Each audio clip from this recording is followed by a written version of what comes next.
coach of the Winnipeg Blue Bombers, with earmuffs on. His players today are going to wear earplugs, and all because of a guy named Crazy George and these crazy fans. Let me tell you, Cal is an architect of many of his problems, because it was Cal who brought him up in the 70s when he was a head coach here in Vancouver from California, where Crazy George was a mathematics teacher. Now, Cal is going to have to contend with him along with his Bombers. We'll look at both clubs further in just a moment. Teams during the regular season are ready to square off here this afternoon at BC Place. Hello again, everybody. I'm Dale Isaac, and welcome to what should be a tremendous showdown in the Western Final. The two clubs are evenly matched. As a matter of fact, maybe the only slight edge that could go to one team other than home field advantage for the Lions, possibly special teams, and that was a big part of the game 2 weeks ago in the showdown for first place. I'd like to call in my colleagues, Frank Rigney and Jack Goda, to talk about the matchup this afternoon. Frank? Dale, I'll tell you what, both of us are very excited with this atmosphere at BC Place. I almost feel like getting down there and trying to play myself, except that I know I'd have to face one of the best defensive units that's ever happened in the Canadian Football League. And the top seven, the front seven of the BC Lions absolutely shut out the Winnipeg Blue Bombers 2 weeks ago. Jocko, I don't think they're going to be able to do that as completely today. Winnipeg just has too many offensive weapons. Well, I don't think we keep hearing about Willard Reeves and the running abilities he has, but Tommy Clements has two great wide receivers in James Murphy and Jeff Boyd. Those guys have combined for over 2,000 yards in pass receptions and 23 touchdowns. So that's a heck of an impact on anybody's defense there. Well, you know, BC's defense has gotten an awful lot of publicity, but the Winnipeg Blue Bombers defense is only very marginally behind them statistically. They got a great defensive unit themselves. No doubt about that. You hear about the blitzing quartet of linebackers the Bombers have. But young Scott Flagel has fit into the secondary. He's got great abilities as a free safety type of guy. Can also cover receivers coming out there. Enables the Bombers to do a lot of things defensively, and they do, and they'll put a lot of pressure on a young quarterback. Well, I'm sure he'll be involved in double coverage on the great one, Mervyn Swervin Fernandez, number 24, and he definitely is a big threat in this football game. Caught 7 passes in that final game against the BC Lions 2 weeks ago. Let's now go down to field level and our national anthem.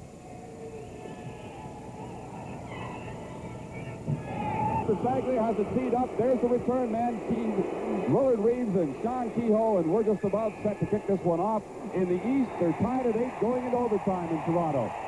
Sean Kehoe mishandles it. Willard Reeves gets it on the hop. Brings it out to the 23-yard line. Yeah, there isn't any question if that noise is going to be a factor in this ball game. The noise level up here is difficult. Tom Clements, the all-star quarterback in the West, leads that Winnipeg offense onto the field, followed by the league's leading rusher Willard Reeves, and along with Sean Kehoe in the receiving corps. Joe Poplawski, of course, the inside receiver, who is the finalist in the Outstanding Canadian Kenley balloting. First down, Bombers. The ball at their own 23.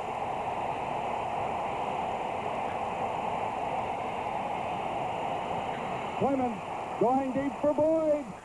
Mel Bird is there to knock it away. He had to hold up for it. Clements didn't get far enough downfield with the pass. It'll be 2nd and 10. They want to threaten those guys deep early on. I think it's important to note that you notice when they're coming out of their huddle with the Bombers, that is, they're both inside receivers and there's running back to stay real close to Tommy Clements to get the play. Then the inside receiver, slot back, will relay the pattern to the wide receiver. And that way they can avoid some of the noise and the confusion. Tom Clements led the West in passing yardage this year, 3,845 yards. Right now, passing percentage. Right, he needs 10 yards now to keep a drive going here. He completes it up to the 30-yard line, short of the first down, making the catch Joe Poplawski. Knocked down immediately by Larry Crawford. It'll be 3rd down and at least 1. They give him a good spot on the play, close to the 32-yard line, as you look at the Bomber offensive line. Anchored, of course, by John Bach, the Shenley nomination for the outstanding offensive lineman in the West, against a great front 4 or 5 of the BC Lions. Chris Walby doesn't deserve to be there, but Nick Hebler, Parker Klassen, and more certainly do. And before we get the BC Lions onto the field offensively, I want to tell you, I was out to 2 or 3 practices, Dale, during the course of the week, and I was watching Merv Fernandez do a lot more than catch footballs. He's got a great arm. He was a former quarterback. I wouldn't be surprised if we see that sometime during the game. All right, right now it's Bob Cameron to punt the ball away. Bombers unable to pick up a first down. Short kick. Darnell Class, 45-yard line. Penalty marker down. Class had a big return 2 weeks ago, set up the first touchdown of the ball game, gets this one back 12 yards to midfield to the Bomber 54. That penalty is going to be against the BC Lions, I believe. Looks like it was blocking below the waist on that. Fans here at BC Place thought there should be a no yards call, but the call is going against the hometown BC Lions. Lauren Woods marks it off. We'll get the call from the head official here this afternoon. Illegal block. BC 33. First down. Ryan Potter, backup running back and a big player on that special teams unit. Tim Cowan, the second-year pro. Donnie Taylor, John Henry White starting in the backfield. And there's the receiving corps. Mervyn Fernandez, number 24, put off wide to the right. And the little hit pass for Mervyn, looking for Donnie Taylor. Knocked away by Donovan Rose. I didn't think we'd see it that quick, but Merv proved he can throw that football. I'm a little surprised that Donnie Taylor being his intended target. The little guy snuck out of that offensive backfield, was downfield about 35 yards. And that's why it was a well-conceived play, because a guy like Donnie Taylor, you figure he is going to be the sixth receiver of the six that's going to go out in the pattern, in the main pattern, and catch a pass. All right, second down for the BC Lions. You look at Donovan Rose, the four-year pro out of Hampton Institute. The offensive line for the BC Lions, Al Wilson, the veteran center. They're missing Brian Illiburn's name. He's the other tackle alongside John Blaine. Mervyn Fernandez makes the catch, first down. Oh, he's ball knocked out of his hand. He had it momentarily. It was knocked away by David Shaw, 36. Great timing by the veteran corner of the Winnipeg Blue Bombers as he got that hand in there just after the ball got to Fernandez. I'm impressed with the ranginess of the BC receiving corps. I like Mervyn Fernandez, of course. He's about 6'2" or 6'3". Ronnie Robinson's another 6'3" guy. Ned Armour about 6'1". And the same thing with Pancrat's about 6'1". Those are good range of receivers. They can beat some of those smaller defensive backs to the football. Lou Pasaglia did a job 2 weeks ago in that showdown for first place with his punting, and he hangs up a beauty. Kevin Nealis on the return from the 25-yard line. Wrapped up early by Ryan Potter, number 33.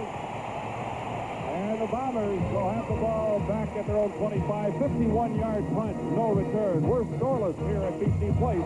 And Winnipeg punt return.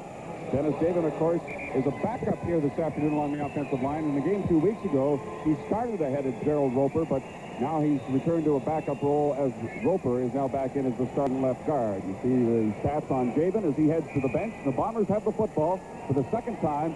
He is first down from their own 29-yard line.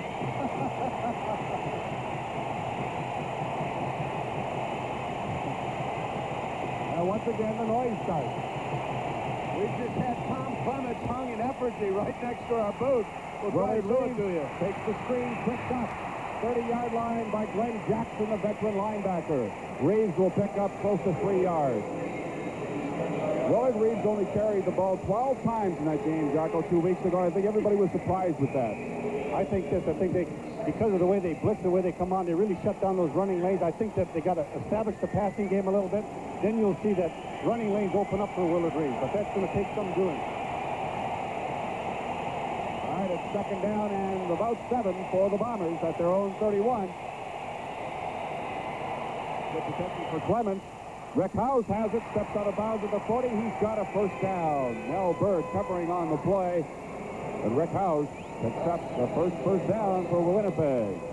You know, Dale, talking to Cal Murphy prior to the ball game, I said, you know, what really is your plan? As we take a look, the Toronto Argonauts moved into the Grey Cup final in the Eastern Division as they beat the Hamilton Ticats by a single point in overtime. Oh, it's not over. I'm sorry. That's just a score. The overtime is not over. Fumble. Who's got it? The BC Lions have the first turnover of the ball game. Nick Kepler, number 99, comes up with the fumble recovery.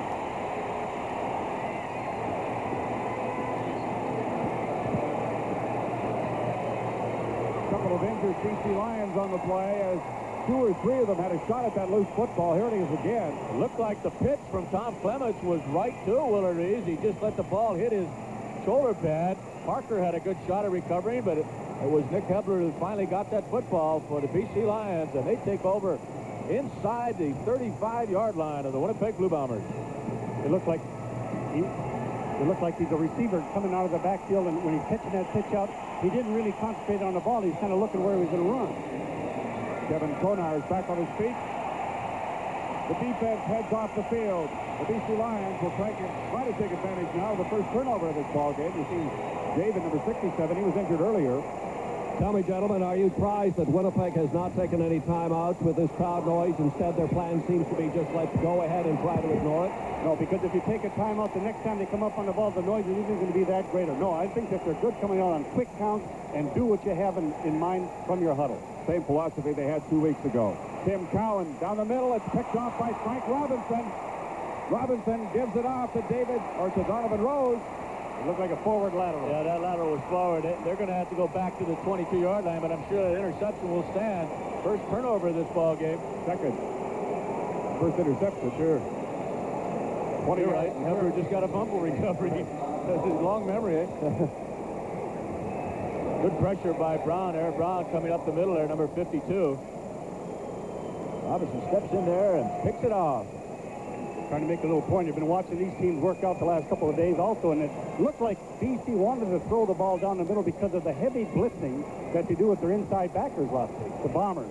And also that Slago would go deep and double up sometimes, and they try to throw the ball in the middle, and there's somebody back there, and they just picked it off. Illegal pass. Winnipeg. First and 10. Frank Robinson with the interception, but he handed it off forward to Donovan Rose, so the ball goes back to the 24-yard line. Bombers with the football back. First down. And here comes your noise. Now he's going to walk away. Tom Clements, that's the first time he has done that. Now the crowd's really going to get on him. Yeah, I talked to Murph, as I said before the ball game. I started to make the statement, and Cal said the first thing we're going to do is try to go on the quick counts, as Jocko was talking about. But he says, if it gets really bad, I'm going to have him walk away from that football. Now wait till they come back out again. There it goes. He can do this 3 times per play. He only does it once. As soon as the ball is snapped, the crowd quietens down. Incomplete pass intended for Joe Poplawski. All right, the Bombers have come up with an instrument to try and help themselves out.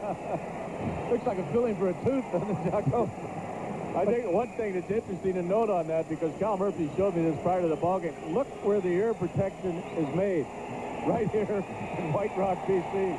It is a very effective method, though, of drowning out some of this crowd noise. Second down and 10. Clements for Boyd. Broken up. Bombers looking for an interference call. Andre Jones was there defensively. And BC is trying to rush Tom Clements with just 4 people. I thought they might blitz a little more early in this ballgame, Jocko. I thought the same thing, you know.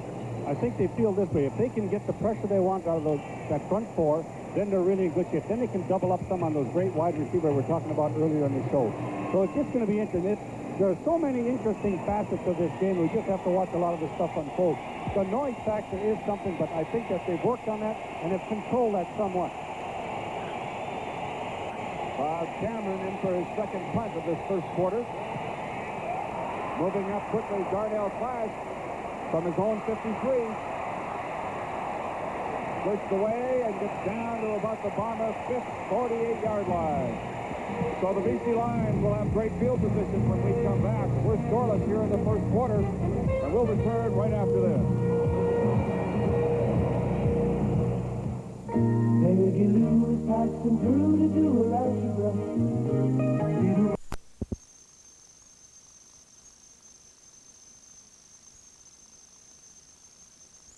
Anymore, Dennis? What happened? Oh, it was kind of bad, Al. I was running down on the punt coverage, and I was making a move to get contained. Nobody hit me. I just caught my toe on the turf. That's such a shame in this big game. I know you've been waiting for it all week long. It is. That's the first thing that went through my mind. I want to let my mom know I'm all right. Okay, Dennis. Following a 28-yard punt by Bob Cameron and return of 9 yards by Darnell Clash, the BC Lions will start this drive at the Winnipeg 48-yard line. The give is to Donnie Taylor. He trips up as he gets to the line of scrimmage. Gets down to about the 46 for a pickup of close to 2 yards on the play. We were talking a little bit earlier about the differences in defenses that the Bombers can play because of the abilities of Scott Flagel. That time, they dropped their 2 inside defensive backs back in the zone coverage and brought Flagel up, like he was ready to support into the short passing zone or the running game. Now he can go back to the free safety in the 5 deep secondary guys and play that, or cover a man like he might be in this situation right here. And he is. Down at 8 for Merv. Fernandez steps out of bounds at the 38-yard line, right at that first down marker. David Shaw providing the coverage. It's going to be short by a few inches, but an excellent throw by Tim Cowan on just a quick little breakout. You've got to give Merv some room. You betcha. Merv, I guess, was a little bit late getting to the ballpark. Him and 2 or 3 others got caught in a traffic jam out here, and they just arrived about a half hour before game time. When you were the head coach, you'd be a little concerned about that. I tell you what, my heart would pick up a lot of beats in a hurry. I'll tell you that. My 8 was there a little late. 59,421 at least here this afternoon. They may have jammed a few more in, and I tell you, with the hotel right across the street, there were people out on the street here at 10 o'clock this morning. Really had a great cup atmosphere.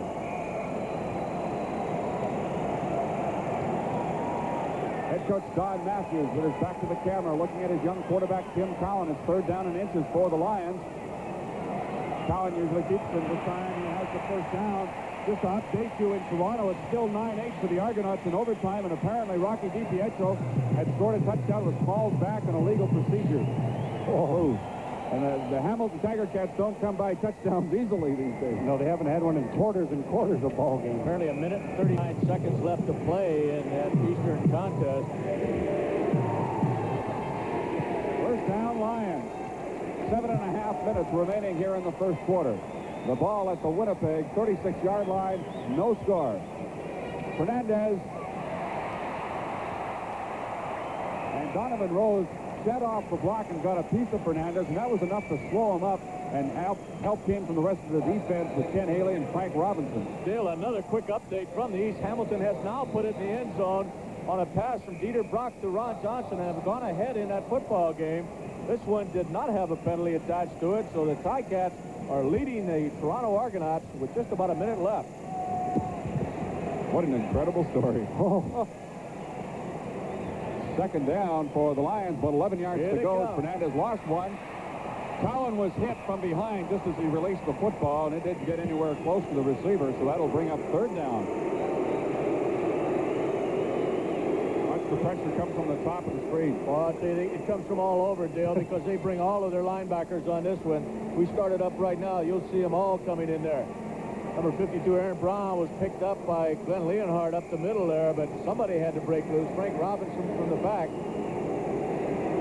It almost looked like Donnie Taylor was playing off one man and trying to hit the outside guy, and he bumped into his quarterbacks. Now Lou Pasaglia, who led the CFL with 35 field goals this year, will be trying from 44 yards out. Pankratz doing the holding.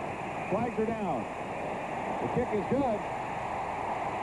Well, we'll see whether or not the Winnipeg Blue Bombers were drawn offside. You would think so. It looks like Rick Klassen is signaling offside Winnipeg. That's right. And I would think that they're going to decline the penalty. See what the Lions do. Decline the penalty, take the 3 points now. That's right. Johnny Matthews it'd still be 3rd and 6 yards to go. Johnny Matthews already flashed that in. Just decline and take the 3. He did, but the referee has marked out the 5 yards. Well, that's a little strange. They're picking up good time. They're down to 2. Still, an update once again. There's your story from the East. Ron Johnson, a 29-yard touchdown pass from Dieter Brock.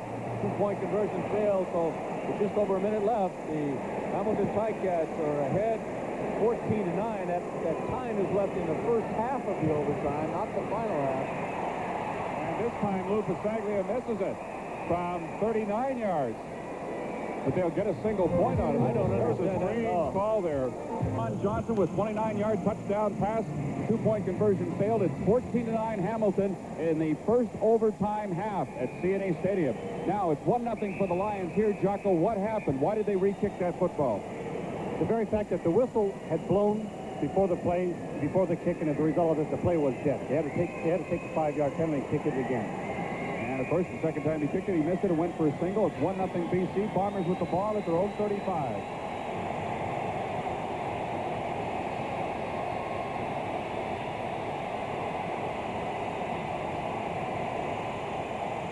Willard Reeves, 42-yard line. Pick up of close to 7 yards on the play. Kevin Konar, Rick Klassen in on the tackle for the Lions. They'll believe it or not, that's the longest gain by Willard Reeves in the last 2 football games against these BC Lions, 7 yards. And you can look what kind of year he had. 33 yards is what he got here 2 weeks ago in the showdown for first place. By the way, Dale, Willard is one player not wearing the earplugs. The rest of the offense pretty well is wearing them. Second down and 3. Tom Clements looking for Rick House. He's got him, and Andre Jones wraps him up quickly. But he has the first down out near the 49-yard line. Good coverage by Andre Jones. Tom Clements moves the yardsticks. That tells me something about Winnipeg's offensive philosophy. When they got second and 3 with a great running back like that, he'll still come out and throw that little quick turnout pattern to the inside receivers. Meaning he has great faith in those guys. There are really great possession receivers, Poplowski and House. The defense, again, are Murphy and Boyd on the outside. Penalty marker down. On 1st and 10, Tom Clements with that great scrambling ability of his. He's going to just carry it out of bounds himself, chased by Rick Klassen right at the Bomber bench at the 52-yard line.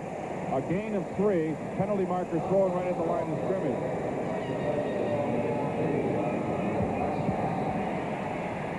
Bring it back. James Murphy may have been offside.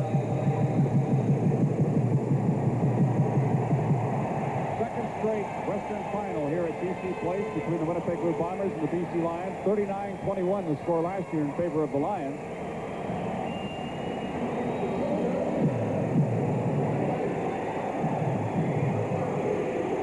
You know, you can come up with all kinds of statistics on these two teams. The one I found most interesting is that the Winnipeg Blue Bombers have not won a road game since August 17th. It's rather amazing. That's a long time ago.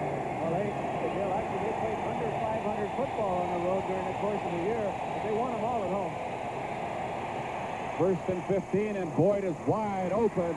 Mel Bird making the tackle at the BC 40-yard line. Bird just worked himself wide open, and Tom Clements with a 26-yard gain to Boyd. Again, the key is to get time to throw that football, and as you can see, Tommy had all the time he needed. Good break to the outside by Boyd, and they move inside of the 40-yard line now. The BC Lions, there's 4:02 remaining in this first quarter.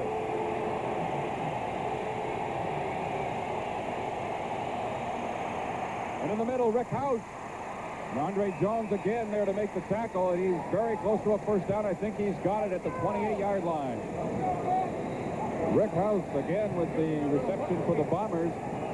And that's his 3rd of this opening quarter. He's got 27 yards, 3.5 minutes left in the first. Frank, you mentioned earlier on, it's just come with that 4-man rush. They got to change that scheme a little bit because the inside receivers are just finding the open spots, and the outside guys are just running off the corners and coming back to the outside.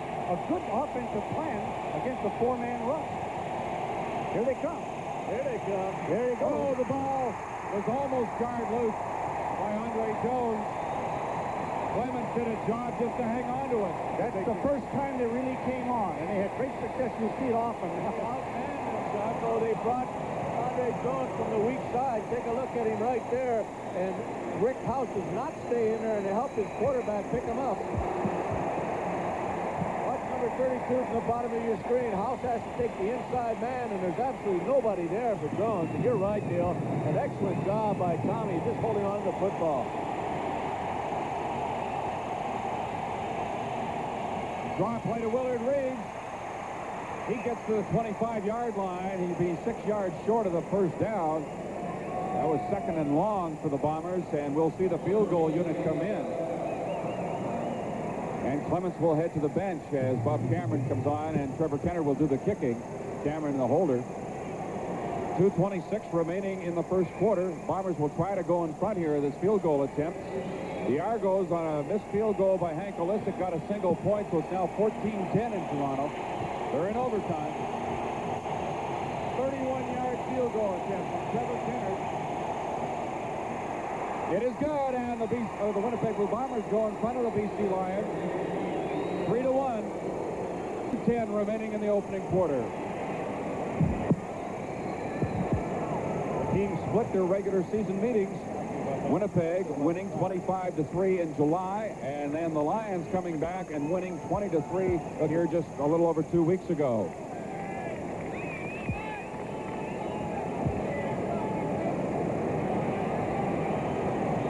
Well, that gets the crowd a little quieter when the visiting team scores, doesn't it?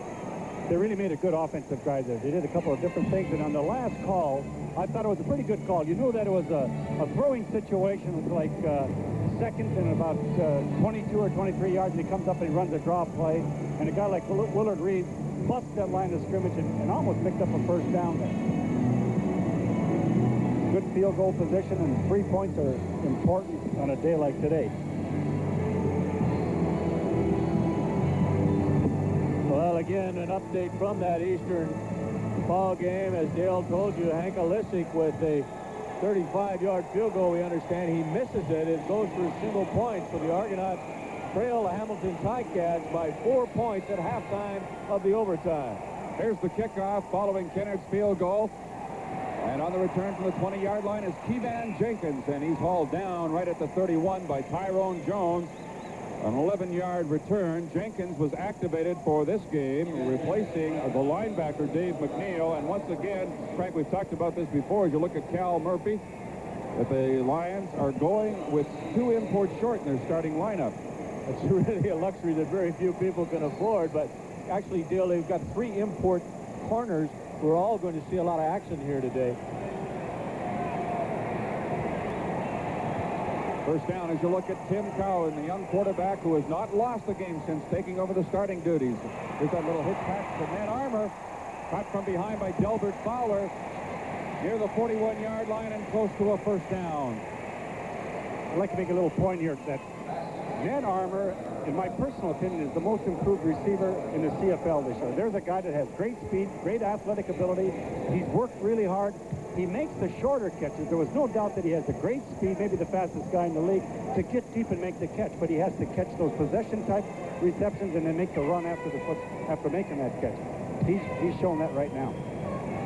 First down, Ned Armour. The BC Lions at their own 41. They trail 3-1. 1:46 remaining in the opening quarter.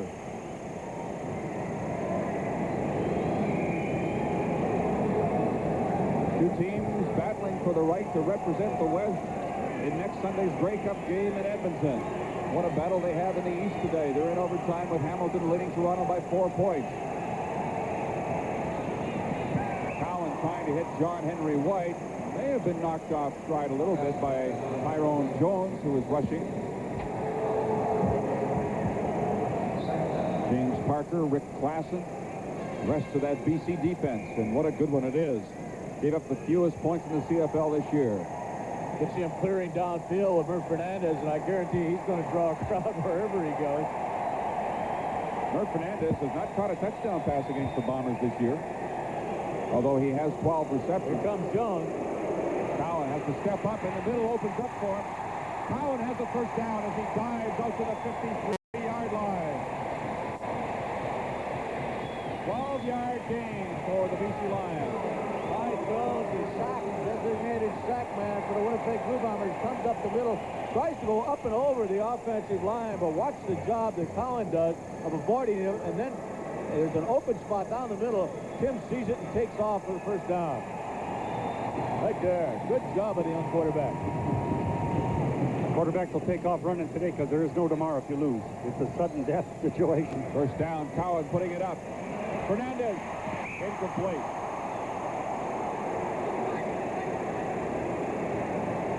The great one, Mervyn Fernandez of the BC Lions. 6'3", 200 pounds, and is graceful. Looked like Merv was trying to wait right until the last moment to not show the defensive back when the ball was getting there. That was Wiley Turner over there with him, number 28. Only 28 seconds remain now in this first quarter. Second down and 10 Lions. Ball at their own 53. Cowan completed 3 so far today. Try to make it 4 in this play. Ron Robinson can't hang on. 50-yard line. And that'll bring on the punting unit led by Louis Pasaglia. Well, he looked like he had that ball out there in a tray. They're lucky one of those defenders didn't take it away from him. That's just what I thought was going to happen. Watch this, Yeah. He just comes underneath the cover, just lets the linebackers back off, and then they react to the football. Had he caught the ball right there, he wouldn't have had enough yardage for the first down anyway. He would have ended up as 5'10" and 6 instead of 6'4", because he was really lined up to get decapitated. Aaron Brown, number 52, was right there. Nealis and Kehoe are the return men back at their own 10-yard line. Pasaglia blocked by Scott Flegel. The ball rolls out of bounds at the BC 45-yard line, and a big break for the Winnipeg Blue Bombers as the first quarter comes to an end. Scott Flegel, number 14, and the Winnipeg Blue Bombers will have great field position. At the end of the first quarter, the score is Winnipeg 3 and BC 1, and we'll be returning with the second quarter in just a moment. This is a new, longer-lasting heart for your electronics. The improved Duracell battery, now with even longer life. Today's high-performance electronics take a lot out of your batteries, so we loaded... Takes the inside, the up back that blocks to the outside, so a big turnover for the Winnipeg Blue Bombers. First down from the BC 45-yard line. The teams have changed hands as we get the second quarter underway. This is Willard Reeves, the number 1 rusher in the CFL, stopped after a gain of a couple by Tyron Cruz. Now let's take a look at the Chevrolet first quarter stats. And the Winnipeg Blue Bombers with the edge on the scoreboard and in total offensive yardage, 74-25. And it's their defense really this afternoon, Jocko, that's doing a job. I don't think there's any doubt that these two teams are both... Going deep for Sean Kehoe. He's got him inside the 10-yard line. Sean Kehoe with a perfectly thrown football from Tom Clements, 37 yards. They caught the BC Lions in a blitz. If we start this up here now, you'll see Nelson Bird, number 4, the safety. Stop it there. Here's Bird coming in on a safety blitz. Winnipeg Blue Bombers experienced quarterback Tommy Clements reads it and goes deep. A big, big play all the way down to the 6-yard line. Dale, you made a good comment there. He really put some air under that football, and that ball looked like it had radar on it and just dropped in. A good catch and outstanding throw.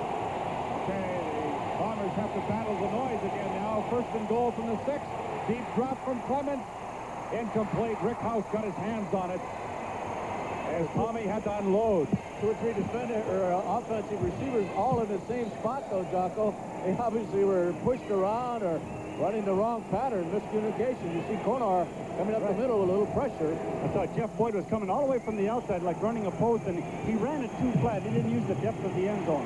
As a result of that, those two guys looked like they almost having a collision course. Very important play here. Second down, goal to go. They're going to look like Clements was going to back out of there for a moment, but then that wouldn't do him any good. It's second and goal from the 6. Good protection. Looking deep. Murphy, touchdown, Winnipeg. The same great pattern. He runs so well. And he runs that post pattern, and they use the full depth of the end zone, which is 5 yards short, by the way, in this stadium, eh? But he used the full depth of the end zone up here. It was a great offensive football play. A good drive. 2 super throws by Tom Clements in that drive. The first to Kehoe to put him down to the 6-yard line. Jocko, you're absolutely right. There's the difference in the Canadian Football League as far as trying to score from close in. You got a lot of room.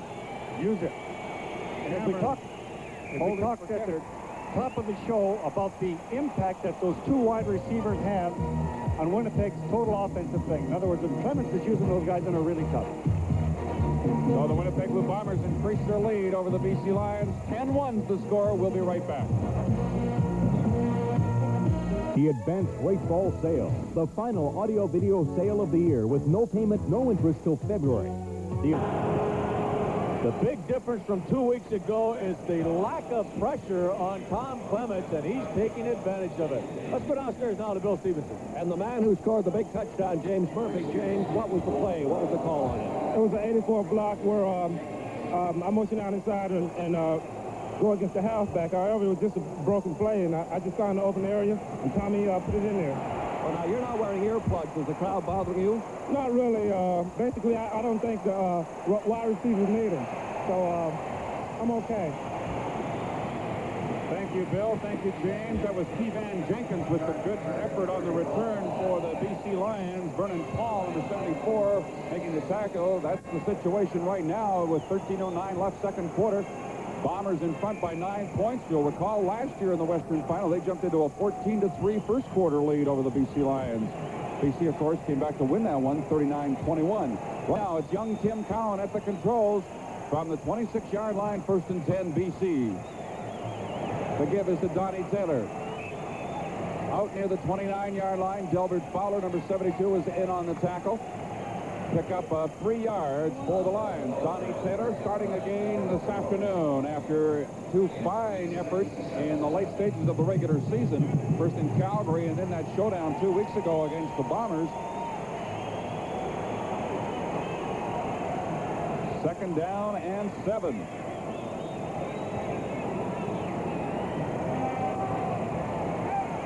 Over the middle to Donnie Taylor. The pass was a little bit low, and Taylor could not come up with it. Penalty marker down.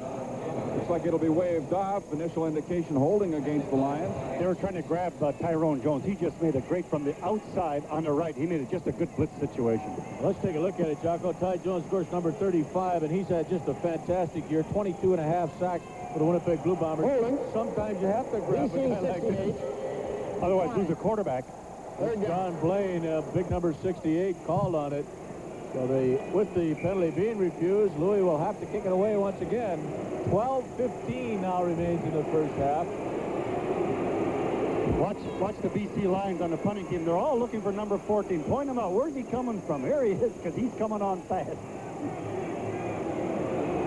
Scott Flagel broke through and blocked one on Pasaglia in the first quarter. He gets this one off. Not a great kick. It's a good bounce. Kevin Nealis at his own 40-yard line, surrounded, gets it back to the 45, 46-yard line. Bernie Guare, number 7, was there. 6-yard return, 41-yard kick. And, of course, the entire CFL season will wrap up next weekend. We've got it all for you right here on CTV. Saturday's lineup includes the 83 Grey Cup replay, and that's followed by the Grey Cup Parade live, 3:30 Eastern Time from Edmonton. And, of course, then on Sunday, the big day, the Grey Cup pregame show here on CTV and the game itself, what it's all about. You can get all the Grey Cup coverage on CTV. Willard Reeves, 50-yard line for a gain of 4 yards. Tyrone Cruz, James Parker, helped out by Nelson Martin to bring the CFL rushing leader down. 2nd and 6 facing the Bombers. They lead it 10-1. Field goal by Kennard in the first quarter and a touchdown just a few moments ago on the pass from Clemens to James Murphy. 6-yard scoring play. You get the feeling right now that the offensive line of the Winnipeg Blue Bombers is handling this BC defensive team at least a lot than they did 2 weeks ago. Exactly right. Willard Reeves took the pass over the middle, and he was hit immediately by Kevin Konar, number 31, who continues to have what has been an outstanding season. Great job by Mac Moore of putting pressure on Clements coming up the middle there. Mac Moore, number 78, doesn't get as much credit as some of the other defenders for the BC Lions, but look at the move he made there on Pastaya, right at Tommy Clements' feet when he throws that football. Cameron's into punt. They came up short on that 2nd down effort. The ball at the Winnipeg 54. It's 3rd down and 2. There you see the score now in Toronto as Hank Olisic has connected on a field goal. He has from 40 yards out. 2 minutes and 50 seconds left. What a ball game they're having in Toronto. We've got a great one going here. 10-1 Winnipeg, and Cameron to punt it away. This is possibly his best punt of the afternoon. Moving up to take it, Larry Crawford looking for that little seam to break it, and he gets out to the 25-yard line. Maybe asking if there should have been a flag there for no yards. A 12-yard return after a 43-yard punt. The score is Winnipeg 10 and BC 1. We have 10-13 remaining second quarter. We're coming right back to BC Place Stadium in a moment. What's a full-size pickup got to be? Tough, sure, but tough's not enough. You want hard-working, not That punt block and give him good field position, and then he punched in on us we're just going to have to come back and try to take control of the game defensively, and hopefully our offense can move the football. A little disappointing after 11 consecutive quarters, eh? Well, I mean, we're not invincible. People are going to execute. And Tom Clemens is a heck of a quarterback, and they have a fine offense, and they just executed to the T, and they scored a touchdown on us. 15-yard gain from Tim Cowan to John Henry White as you listen to Rick Klassen talk about the respect these two teams have for each other. Here's another look at that last play. Big by Cowan. Tony Norman, 55 in there with a little pressure. Well, that's a tough one for a linebacker to defend, Jocko. Because both inside linebackers are going on an angle to the outside, and the good receiver comes back into the middle like that. It's a difficult thing. That's the 100th completion of the year for Tim Cowan as he hands off now on first down to Donnie Taylor. He gets it out to about the 44 for a pickup of 4 yards. Second down and 6 coming up. Boy, what a great move by Delbert Fowler, the big linebacker, number 72. Watch John Henry Wright try to go up there and pick him up. He just takes that inside route and makes the tackle. What a great move down to the inside. Riggs, you might notice, I guess, that the decibel count has really gone down in this stadium, as many said it would if the Bombers took the lead early. John Pancratz, first down, 15 back now, 45-yard line, and that'll bring the crowd back to life here at BC Place as the Lions get back-to-back first downs, and they move into Winnipeg territory, a gain of 21 by number 21, John Pancratz. That guy has always been a great possession receiver, makes key catches, and this is just a good little turnout pattern. Catches the ball, and then he looks like a halfback getting it back upfield. David Shaw got back downfield to make the tackle. The Lions on the move now as you look at Pancratz. First down from the Winnipeg 45. This is John Henry White picking his way through the middle to the 44, and a gain of 6 yards. John Sturdivant, number 57, was there from his defensive end spot to make the tackle. Bill, the circumstance hasn't come up yet, but Don Matthews told me that if they get into a short yardage situation and bring some of those big guys in their short yardage offense, they're going to try and throw off that formation. We'll look for it if the down and yardage situation is appropriate. Blitz on Cowan, putting it up for Fernandez. Out of bounds. Donovan Rose was right with them, and Cowan just got rid of that ball in time. I guarantee you that Tim Cowan is going to be looking for number 35. Watch him. Ty Jones, and he absolutely blasts the young quarterback just as he lets go of that football. You see what they had done in that situation? They moved Frank Robinson to the outside, and then they brought Big Ty Jones as an inside linebacker, and they blitzed him on the inside to get some more pressure right up in the quarterback's face, and that's exactly where he was. But he made a good throw to get rid of the football and almost made a completion downfield. Well, this league has an abundance of great outside linebackers, don't they? Oh, boy. There's a bunch of them on the field today. Great linebacking. 47-yard field goal attempt is good by Lou Pasaglia. That cuts into the Winnipeg Blue Bomber lead, and with 7:21 remaining until halftime, it's Winnipeg 10, BC 4. We'll be back in just a moment.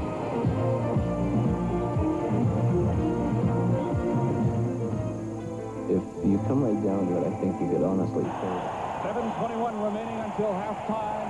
The Bombers have the football at their own 35-yard line following the field goal by Lou Pasaglia. They're into the last 2 minutes of that first overtime session in Toronto. The Hamilton Tiger Cats are hanging on to a 1-point lead over the Argonauts. Tom Clemens coming out over the football here at BC Place Stadium. The wave is going strong. Clemens just dumps it off to Sean Kehoe, and he's unable to hold on to it. After making a big catch to set up a touchdown in the first quarter, Kehoe lets an easy one get away from him. In a situation like that, all Tommy was really looking for, he's looking for somebody downfield, doesn't have him. He just wants to dump the ball off there and maybe pick up a couple. Not the case. Kehoe is replaced by Pat Kentner in the Winnipeg backfield.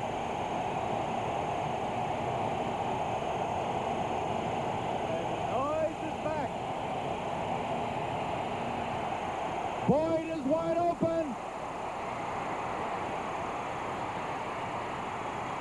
Caught at the 20-yard line. Jeff Boyd again got wide open against Mel Bird for a gain of 55 yards. And once again, they catch the Winnipeg Blue Bombers in a blitz. What an excellent job Mark Moores does right there, number 50.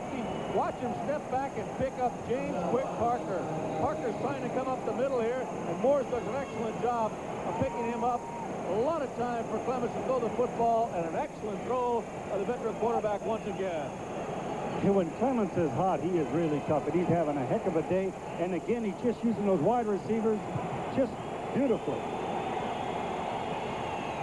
Jeff Boyd gives the Bombers a first down at the BC 20-yard line.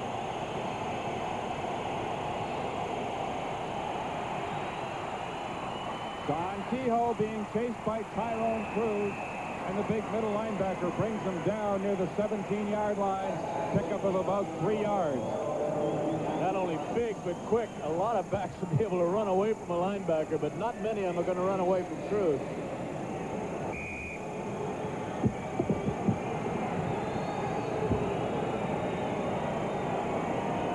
We understand that Joe Barnes is now quarterbacking for the Toronto Argonauts as that game is down to the final 2 moments. Second down and 7. Clemens quickly to Rick House. Wrapped up immediately by Nelson Martin, but House has got the first down inside the 10-yard line. I wanted to say that time that offensive set was the same as when they scored the touchdown before. That James Murphy started as a wide receiver, came inside of the inside receiver and ran a post pattern, was open again, but he just didn't have the time to get the ball down. Looks like Bird slipped a little bit on the play. He went down just momentarily. It is a first down for the Winnipeg Blue Bombers at just about the 8-yard line now. 4:39 remains in this first half. They're into the last minute of overtime in Toronto, and Hamilton's got the ball and a 1-point lead. Right now it's first and goal for the Winnipeg Blue Bombers. Oh, picked out by Mel Bird. Jeff Boyd is incensed. He's claiming he was interfered with. Boyd down. Boyd went right down to the ground in the end zone. We got to see that again. I don't know if he interfered with him, but there certainly was contact, and you'll see him go right down in the end zone. Number 70, Boyd. And Bird makes the key interception.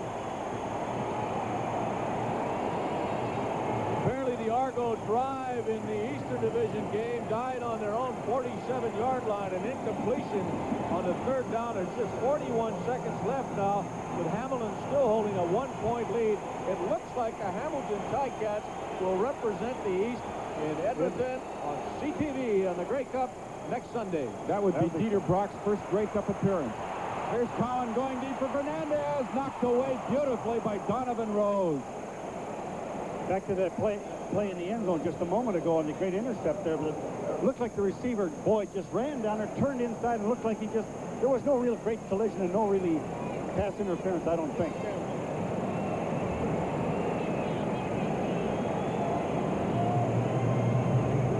Donovan Rose with the great position on Fernandez to knock that ball away. It's second down and 10 for the Lions. The ball at their own 25-yard line. 10-4 ball game in favor of the Winnipeg Blue Bombers.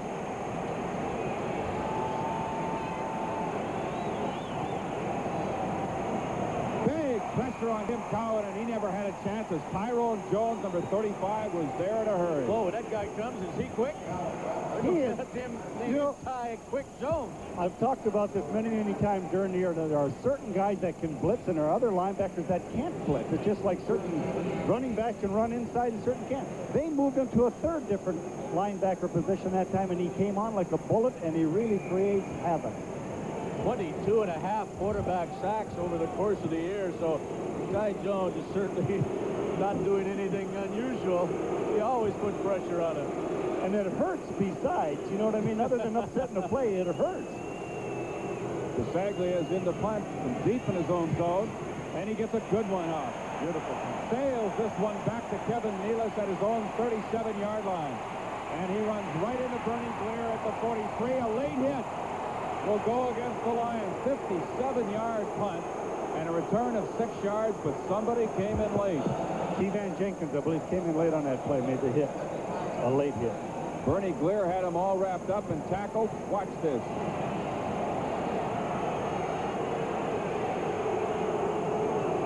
Down, and then 2 players came in late. Jamie Buse and T-Van Jenkins. Roughing against the Lions, puts the ball in BC territory. There's a foul. Spin. Tie catch of one. Hamilton goes to the Grey Cup. Unbelievable. I'll tell you what. I know Harold Ballard has to believe in prayer.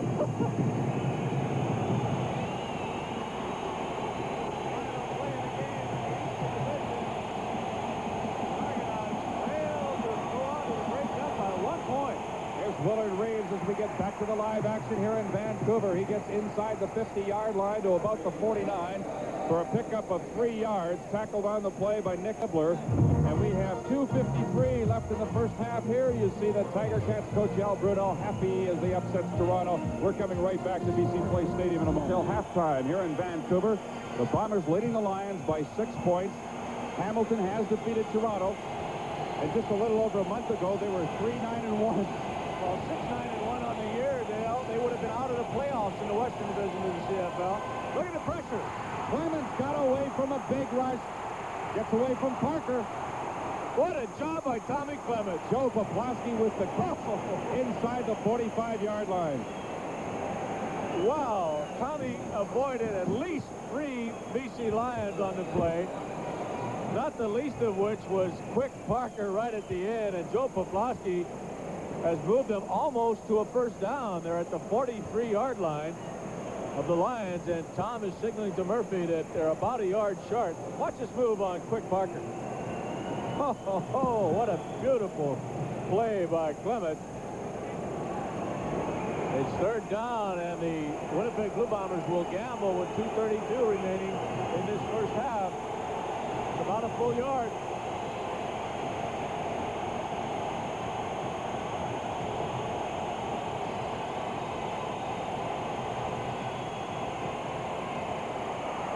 Willard Reeves is down to the 22-yard line with this power running after he popped it at the line of scrimmage.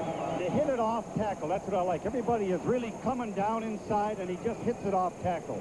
He really busted that. Great block by John Bonk on Mac Moore right in the middle of your screen there. And Willard just ran right over Nelson Martin downfield. 20-yard gain on 3rd and 1. Well, you know, we were talking about before this ball game. I said the key, I thought, was the Winnipeg offensive line. If they can handle that front seven, as I said before, they're doing it so far. The draw play to Willard Reeves. He picks his way through the middle of that line. Rick Klassen, number 90, was there with help to bring Reeves down at about the 18-yard line for a pickup of 5. The Bombers are getting a balance to their offense that they need to have. That's something that, of course, that didn't happen near the last game. They got their passing going to get the running going. It's unlike American football. You got to open up those running lanes by getting the ball thrown, to get those defensive guys taking a little wider routes, trying to get to the quarterback, and then the running lanes open up. 2nd down and 5. The ball at the BC 18. Comes the blitz again. They pick it up into the end zone. Boyd, touchdown, Winnipeg.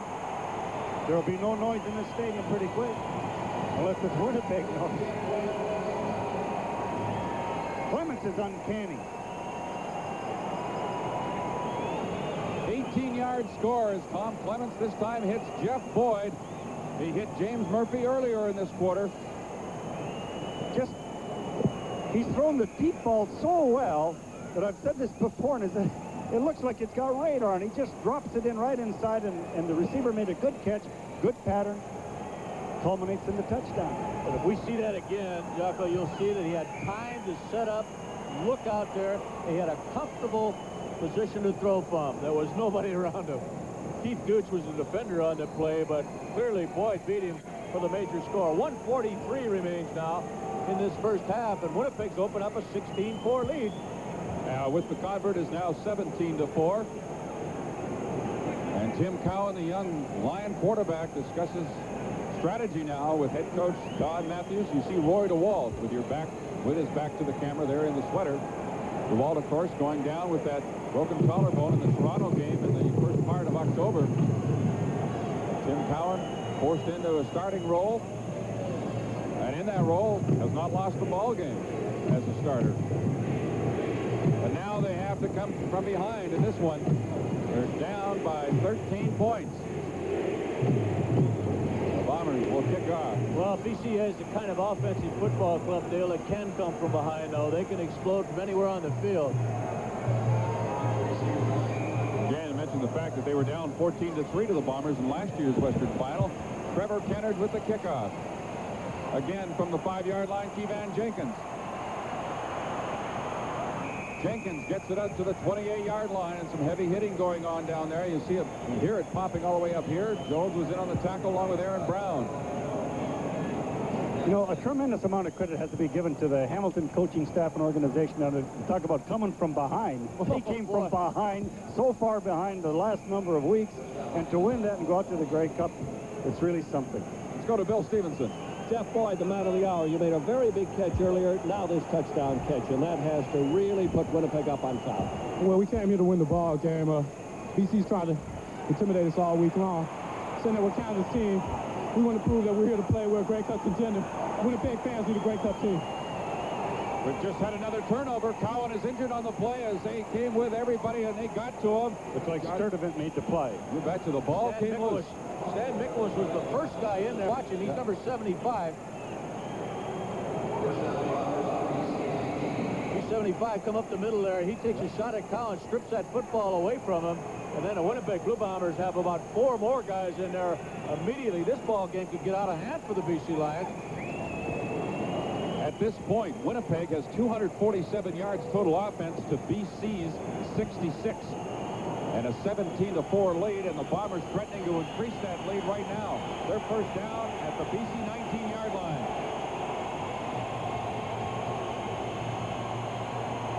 Pressure from Hebler.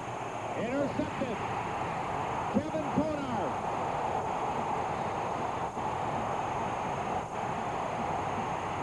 All the way to the Winnipeg 43-yard line.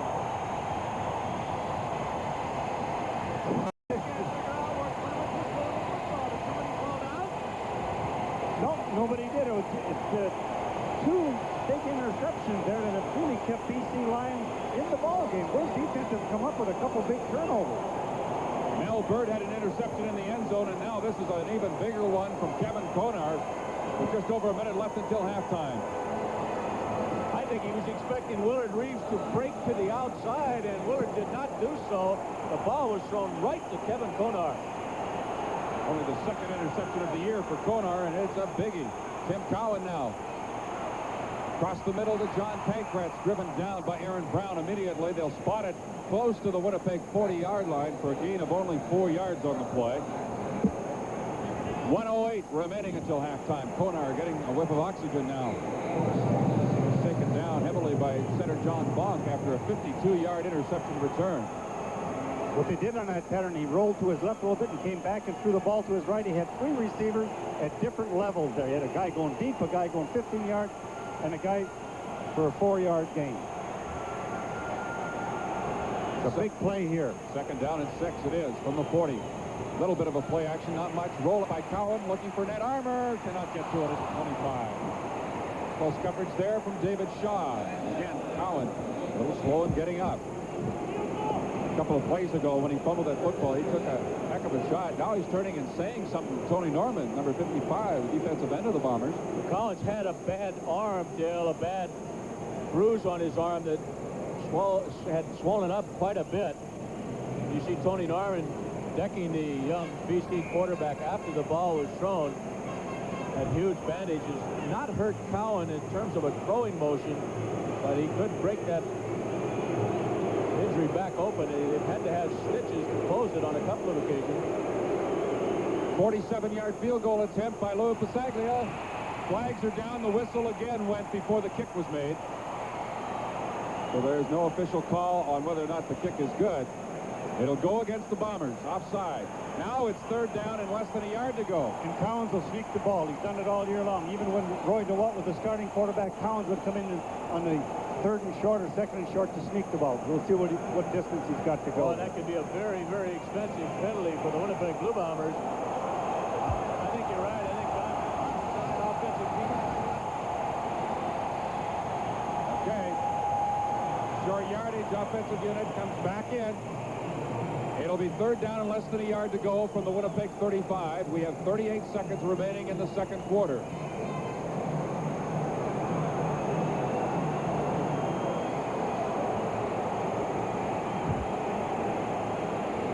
Cowan Keats has the first down, it would appear, from here anyway. Again, you talk about the ability of certain guys to do certain things. Watching that game earlier today, Dieter Brock, I don't know, I must have seen him run the quarterback sneak break maybe 950 times. He makes it every time. I'll tell you what, how frustrating, for a coach when your kick coverage team gets a penalty like that and allows the other ball club to keep possession. All right, we have our usual halftime features coming up yesterday. The CFL, along with the CFL this week, we'll have the highlights from that Eastern final as well as first half highlights from this ball game. First down, Lions from their own, from the Bomber 34. Net Armour almost intercepted by David Shaw. Time very much becoming a factor here now, as we have just 26 seconds showing on the clock. BC getting a break with that offside. David Shaw on the pass defense there. To the credit of the Winnipeg corners, Donovan Rose and David Shaw, the wideouts really haven't been a factor for the Lions in this first half. Referring, of course, to Ned Armour and Mervyn Fernandez. Second down and 10. Cowan looking for Armour again, alone in the middle. Bumped away by David Shaw. The ball goes incomplete. Armour wants an interference call. He's not going to get one. It'll bring up third and 10. Armour would not have made that catch. He just couldn't make the catch anyway.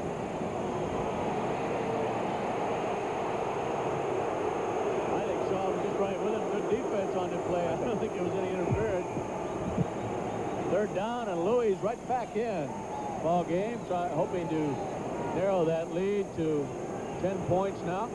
Bomber bench signaling to Scott Flagel in the end zone if the field goal is no good to run around and waste some time. 21 seconds left, 41-yard field goal attempt is good. It's now a 17-7 ball game. Winnipeg leading BC, 16 seconds remaining in the first half.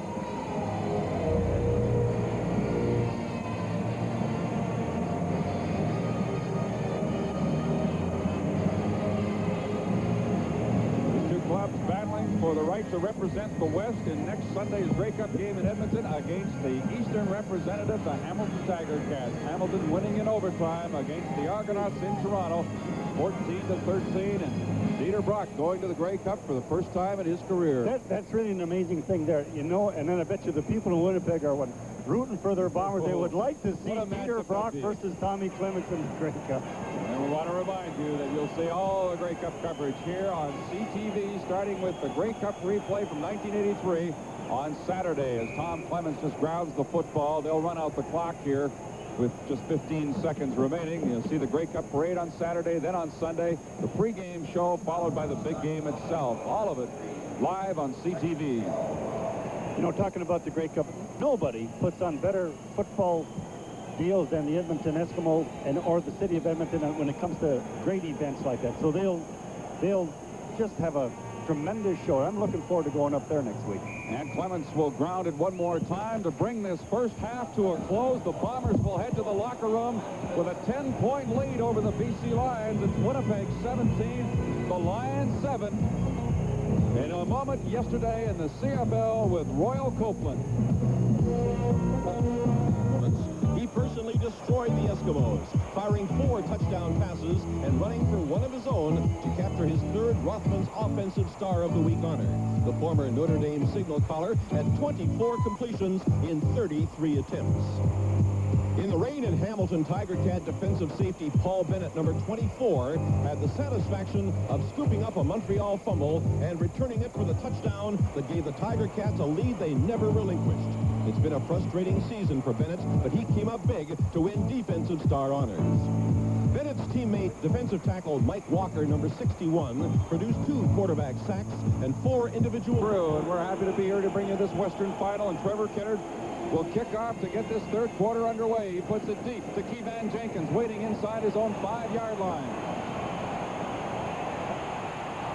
finds a lane and does a good job of bringing it back out to the 37-yard line. Talk about the advantage the BC Lions have over the Winnipeg Blue Bombers being their specialty team. You need something like that to get the excitement going. That was an excellent return by Jenkins. We're just into the second half of this ball game. The BC Lions trail by 10. Tom Clemens has thrown touchdown passes to Jeff Boyd and James Murphy, and a field goal by Trevor Kennard for their 17 points. As the handoff goes to John Henry White from Tim Cowan. He's out across the 40 to about the 43-yard line, brought down by Tyrone Jones. As you look at the first half statistics, courtesy of Chevrolet, total yards, Winnipeg 237, BC just 60. Hammer job. Whoa. A total offense of only 181 yards in the entire football game for the Winnipeg Blue Bombers last time these two teams met. The only points for the Lions so far, a pair of field goals and a single by Pasaglia, and Tim Cowan is hit just as he released that football. John Sturdivant, number 57. And Cowan is very slow in getting up. He has been rocked hard here 2 or 3 times, and of course he has that bad elbow. When I said about a hammer job, that's what I meant. In other words, when they come on and they put such pressure on that if they pick up the linebacker, then a guy like Sturdivant gets the 1-on-1 and he slips inside, and they're right up in his face, and they put some hits on the quarterback, and he's defenseless. Boy, he's taking some shots. Cowan heads to the bench as Lou Pasaglia is back in for punting duties. We saw just briefly there the starting quarterback at the beginning part of the year, Roy DeWalt for the BC Lions. Mike Williams is their backup. Very, very little experience at that quarterbacking position for the BC Lions. Kehoe backs up inside his 20 for the return to the 25-yard line as the Lions coverage team led by Ron Robinson, number 16, and Kevin Konar, number 31, downfield quickly. 48-yard punt and a return of 6 yards. Tom Clemens has thrown 2 touchdown passes, has been intercepted twice so far in this ball game. Reeves with 53 yards rushing. Clemens has passed for 201 yards. Boy, he's got almost 100 yards himself, including that touchdown. Willard Reeves tripped over an injured Rick Klassen right at the line of scrimmage. Then he's pushed back on top of Klassen. I'm not sure just exactly what happened to the BC defensive tackle. Klassen very slow in getting up. He seemed to get rocked right as the ball was snapped. But he's back on his feet now, number 9. He's pretty groggy, as you see there in your picture. But he's going to stay in the ball game. It's always interesting to see what happens early in the second half, what adjustments people have to make defensively and offensively.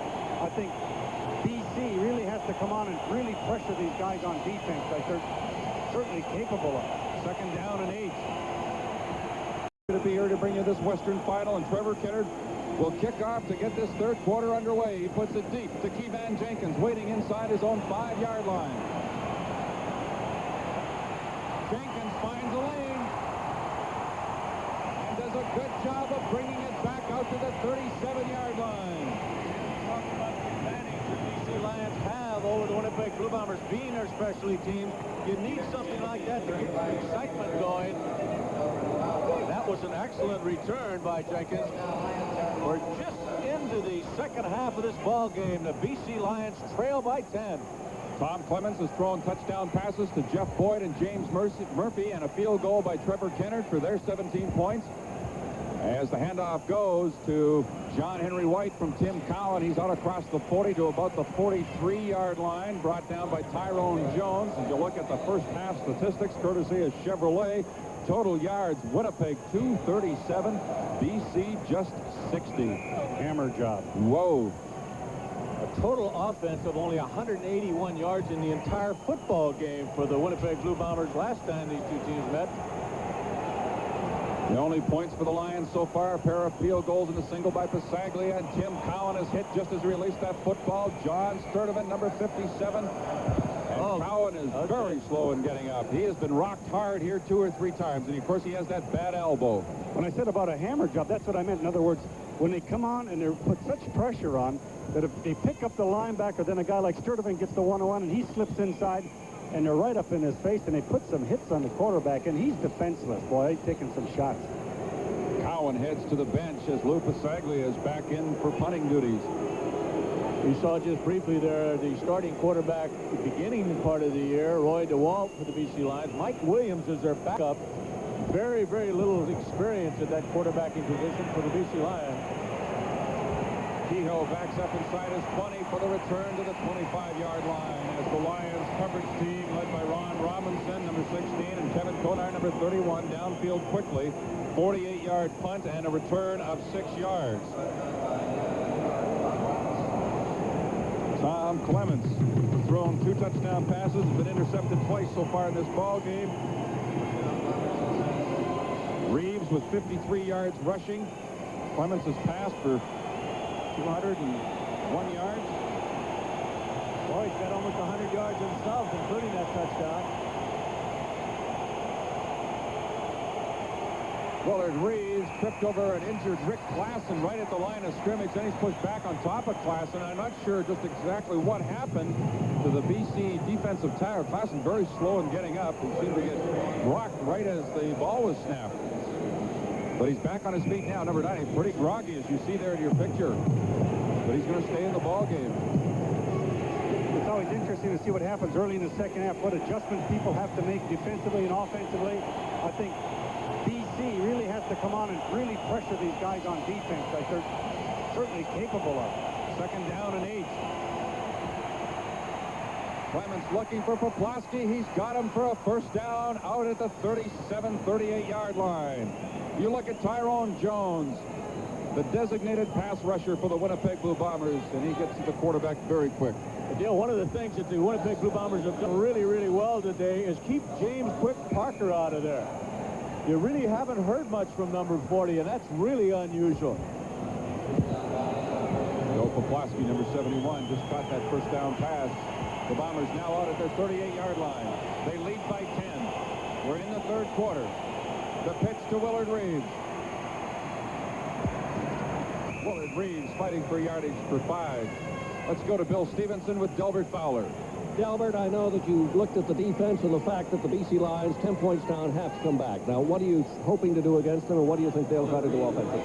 Well, we think that they'll try to throw the football and, mix it up and try to run also. They have a good offense. We just want to stay on top of them defensively and get our offense to football. Are you going to put more pressure on them, blitz a little more than you did in the first half? Well, we're just going to play pretty much what we've been playing. Nothing special. You just have to get after them. I think it's going to come down to who wants it the most. Second down and 5 for the Bombers. Rick House getting open at the sidelines to make the catch. First down out at the Winnipeg 54. Again, Tommy Clements and the coaching staff offensive scheme is excellent. In other words, they like to run down and get those deep receivers. If they don't have them open, then the 2 inside guys, House and Poplawski, in any kind of weather and any factors, have always been outstanding receivers. They're great possession receivers, and they move the sticks. They get the first downs when you need them, and that's what they've done right there.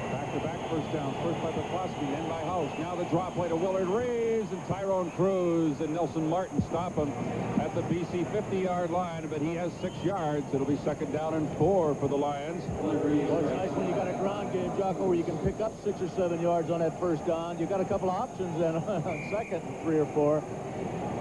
Tommy Clements mixing up his plays rather well. We mentioned it earlier. The Bombers have not won a road game since August 17th of this year. They have never won a playoff game against the BC Lions. Right now, they've never won here at all. Flag is down as Willard Reeves cuts it upfield inside the BC 45-yard line. Penalty marker thrown right at the line of scrimmage. Offside against the Lions. It'll be a first down for Winnipeg. The winner of this game will go to Edmonton for the Grey Cup against the Eastern winner, Hamilton. Offside. BC number 40. Declined. First down.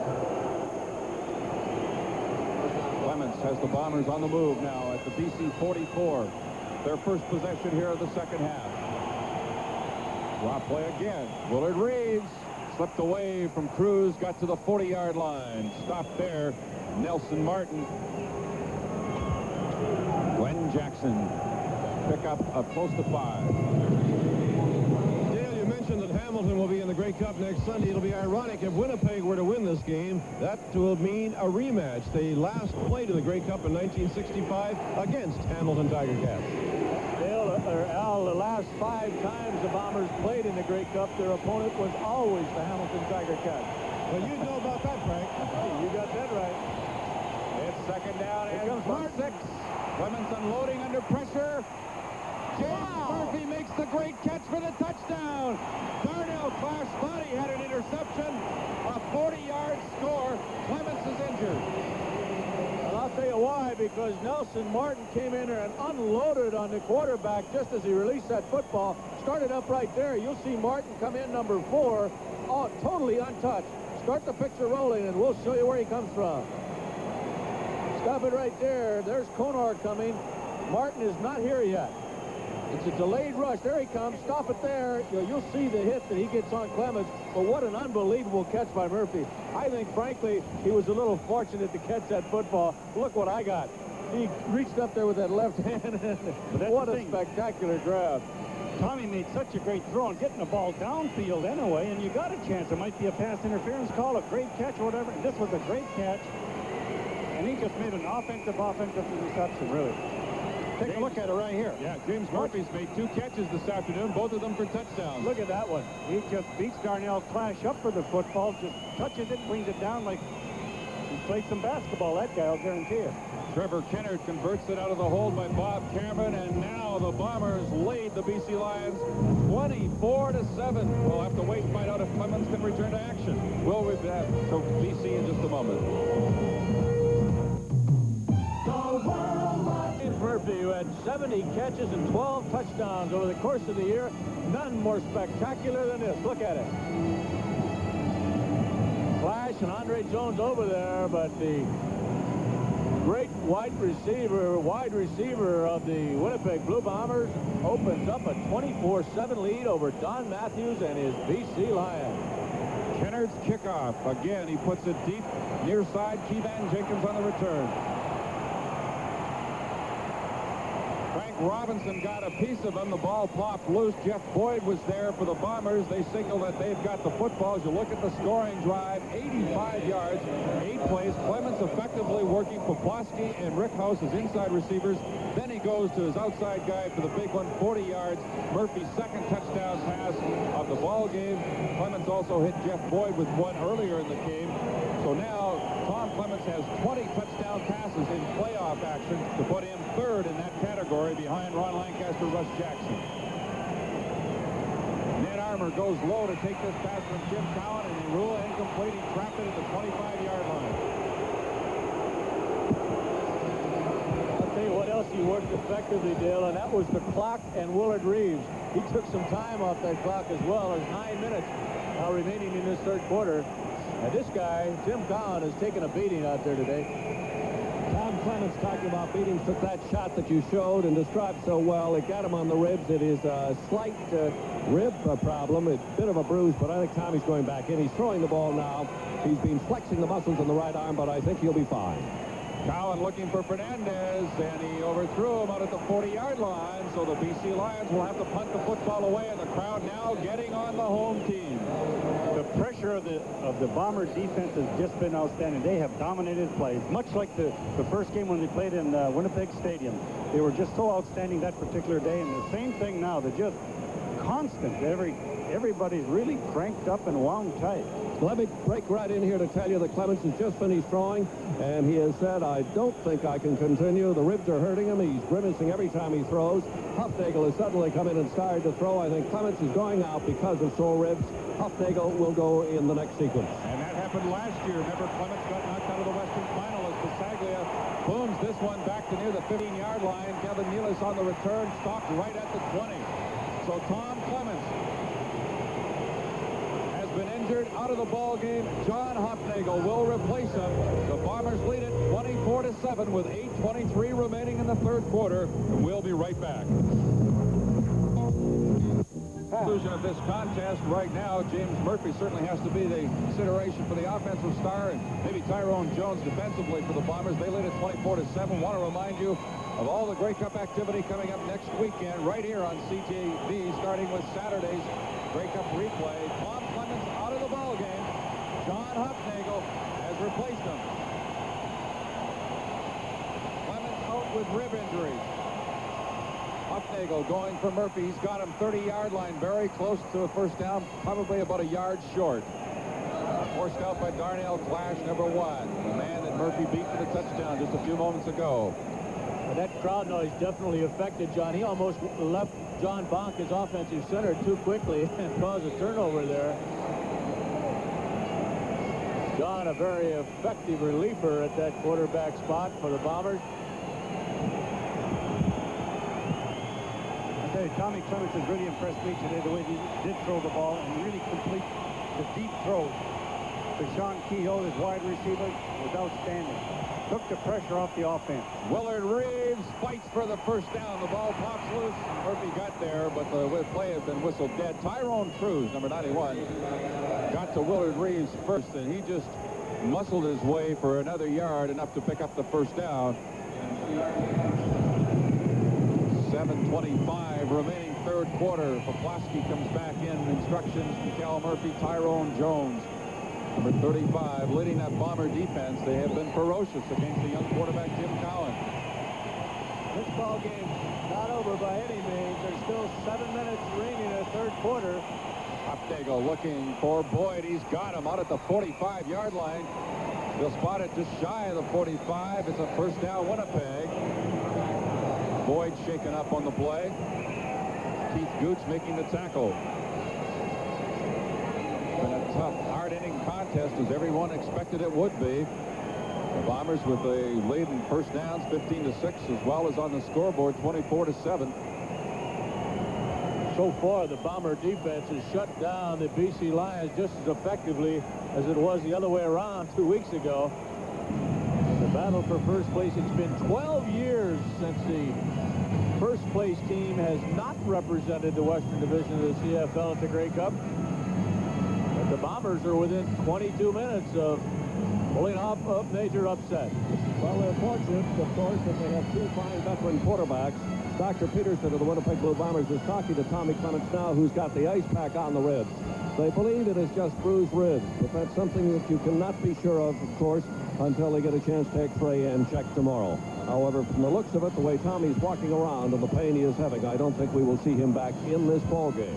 The hope, of course, is that the Winnipeg Blue Bombers do hold this lead and go on to the game. Willard Reeves to the 50 for a gain of 5 yards. Tyrone Cruz there again. I'll tell you, Dale, Jeff Boyd on the Winnipeg bench does not look good. They have lost their outstanding receiver and starting quarterback. As you take a look at Ty Cruz, 91 makes a stop on Reeves, but Reeves much more effective than he was against the BC Lions 2 weeks ago. Look at the difference in the total offense.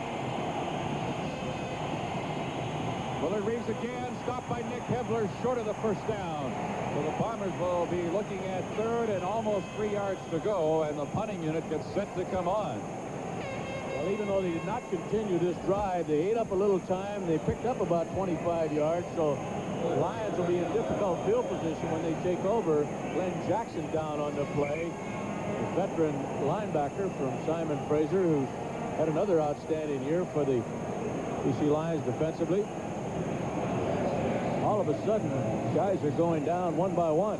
I was just saying, what a strange season it's been between these two clubs. You recall, not too deep. This is Clash moving up. He leaves it now for Crawford. He stumbled.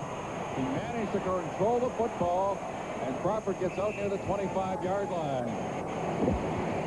Ben Haley in on the stadium. Well, done well in advance of the ball game, but right now it is the Bombers who are controlling things. Tom Clements is now headed to the Winnipeg locker room. He's out of the ball game with rib injuries. Right now it's BC with the football. John Henry White taking a handoff from Tim Cowan. There's really no place to go. He may have gotten a yard. There you see Tom. Last year in the Western Final, he was knocked out of the game as well. And replaced by Hufnagel. Look at those inside linebackers of Winnipeg. Aaron Brown especially. Frank Robinson there as well, number 37. Doug McIver at nose tackle. In on the tackle. Got to get rid of a few folks before you get a shot at the ball carrier. Right? Second down and 9 for the Lions. Tony Norman to the quarterback. He just went right around the blocker, and Cowan didn't have a chance to get that one off back at the 15-yard line. It's big John Blaine, and watch as John Blaine sets up going back here.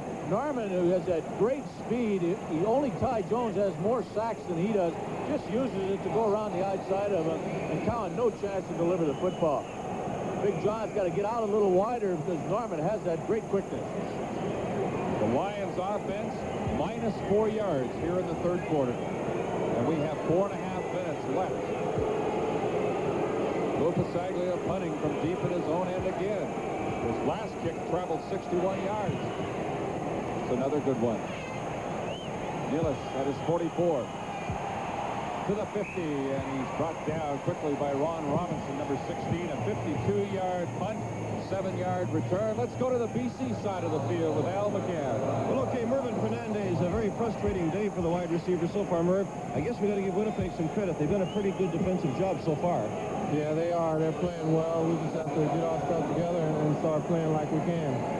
Time's running out now. I guess it's time to go to the long passes. That'll where you have a chance to maybe turn this around yourself, Merv. There's plenty of time. We don't have to, start throwing bombs and try to get all at once. We have plenty of time. Okay, Merv. First down, Bombers from the 51. Huffnagel for Rick House, and he has got it for a first down in BC territory. Pushed out of bounds by Andre Jones. They'll spot it at the 43-yard line.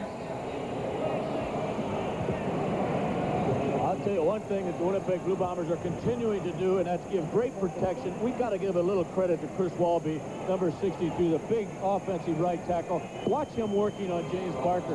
Parker isn't getting any penetration at all. He's like getting around a mountain, Jocko, but nobody blocks James Parker that well. At least they haven't this year. It's that size factor. You're exactly right. He's just like running around a pile. You can't do it. They come with the blitz. Looking for Murphy, and he overthrows him as Murphy had an inside step on Darnell Clash, but he had to unload because of the pressure. You know, a lot of people, especially in Winnipeg, will be very concerned about the condition of Tom Clements. Dr. Peterson has taken him into the dressing room, as you noted earlier, Dale. There's a slight cartilage problem. Seems to be just aggravating him a bit. But they do not feel it is serious. That is the latest word, but they're going to give a further checkup, and that's why they've gone to the dressing room. But let me repeat, they do not feel it is overly serious. Number 70, Jeff Boyd, back into the ball game. They worked the cramps out of his lower leg. Huffnagel on the move. He's not known as a running quarterback. He'll head out of bounds, pushed out by Tyrone Cruz at about the 42.5-yard line. So he picks up about half a yard. It'll be third down, Winnipeg.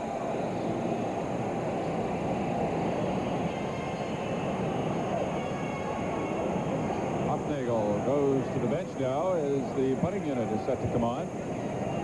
This is a point on the field where you're going either for a 50-yard field goal, and if you miss it, you give up the field points, then BC has a good offensive field for this, or you go for the punt and hope that you punt one maybe out of bounds. Kenner's going in there, Jocko, so I think they are going to try to add 3.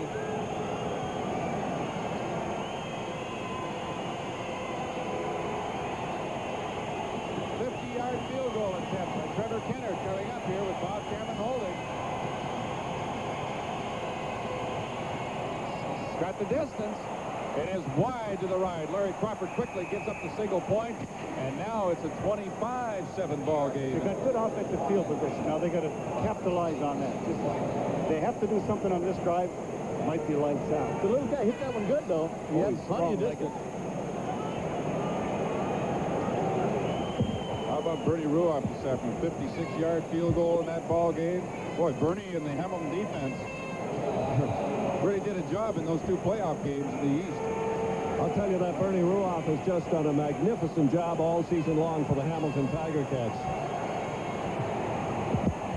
All right, Tim Cowan has only completed 1 in his last 8 pass attempts. Puts it up again on first down, looking for Fernandez. Incomplete. I think Tim is throwing that ball just a little bit too quickly, but you can't blame him. He's had so much pressure put on this afternoon, and very difficult for a young quarterback to stand back there and take his time to deliver it. When you see the guy throw that 5-yard out to the wide side of the field, as a coach, I get really nervous when I see that happening. Yeah, that one can go the other way very easily. Get it. Right. Second down and 10 from the 42-yard line. Better protection this time. Going for Pankratz. Picked off, but he was out of bounds. Wiley Turner with the diving interception, but he came down with it out of bounds. Nevertheless, it's third down for the Lions, and they'll have to punt the football away. Watch once again as the Winnipeg Blue Bombers put that pressure on the young quarterback. That's Ty Jones, 35. Lane really doesn't do a bad job as he lets go at the last moment. But Jones is in there, and Cowan knows that pressure's coming. What a great catch. About a yard and a half out of bounds, but a great catch anyway. Cowan's at the bench again. Pasaglia is on. BC Lions -4 yards in offense here in the third quarter. Penalty marker at the line of scrimmage. Pasaglia, towering punt. Backs up Nealis to the 6-yard line. Penalty marker is down, and so is Nealis in the arms of Ryan Potter. 60-yard punt that time, and a 5-yard return, and a penalty marker at the line of scrimmage and downfield. Ken Haley, I'm sure, was the one, number 24, called for an illegal block. We could probably pick it up if we replay that right in front of the ball carrier. There are 2 penalties, however. Let's go right through it now, and you'll see just before the reception is made, number 24 with an illegal block.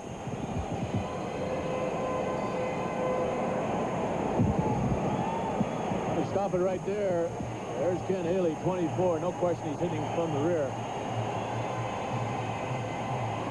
But the penalty will be against the Winnipeg Blue Bombers at the line of scrimmage, and BC will retain possession. Looks like we have an illegal substitution. Winnipeg 24. First down. Well, he was just illegal all over the place, wasn't he? He shouldn't have been on the field. When he did get there, he hit the guy in the back. That is the initial first down of the third quarter by the Lions, and it comes via the penalty. From their own 52 now. Cowan had the quick drop. Nobody open. Didn't want to have to run with it, but that's what he ended up doing. Picks up 5 yards as he gets to the Winnipeg 52-yard line. You know, Dale, a moment ago, Mervyn Fernandez told me that there was lots of time left, but I would have to think BC have to get something going. They need a big play to lift their spirits. They're certainly not a fired-up football team at this moment. And their offense isn't able to move the ball with any consistency here at all, so the big play is going to have to come, I would think, via the defense or the special teams. We're down to the final minute now, or just over a minute left in the third quarter. 6 out of 22 for Cowan. Finds Ned Armour. First down. Inside the 45-yard line. He had Ron Robinson out there throwing a block for him. Donovan Rose making the tackle, but they move the yardsticks. 49 seconds remaining, 15-yard gain. He's done this on previous occasions, Cowan has, where he's got the defense backed off, and he throws the ball short to the good receivers that he has, and those guys can run with the ball, and they can use some clock and get good field position. There's Ned Armour just making that first down catch. Winnipeg corners do lay off quite a bit. Threw that one behind Armour. Here's another example, Jocko, I think, of the quarterback, Cowan, throwing the ball too quickly.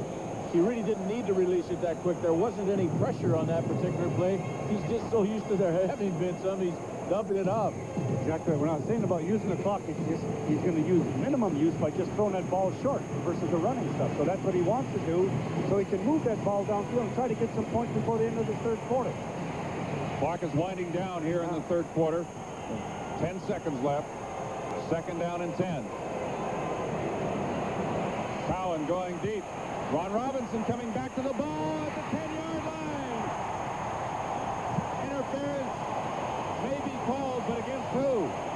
Looks like it'll go against Winnipeg. Oh, I think so. I think he had Ron Robinson's jersey in his hand. That's the plus factor, getting the ball down the field. The guy can come back and make the play. Again, those big rangy receivers that the BC Lions have come back, and Ronnie makes a good play here.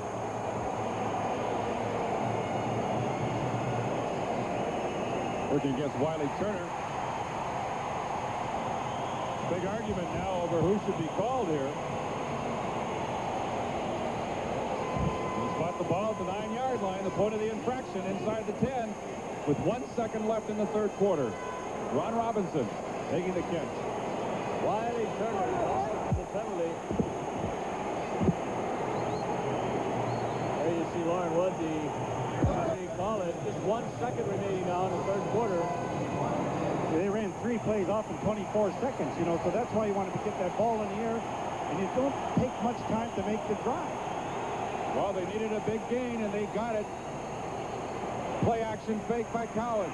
Wide open is Robinson. He didn't see him. Now Armour gets open for the touchdown.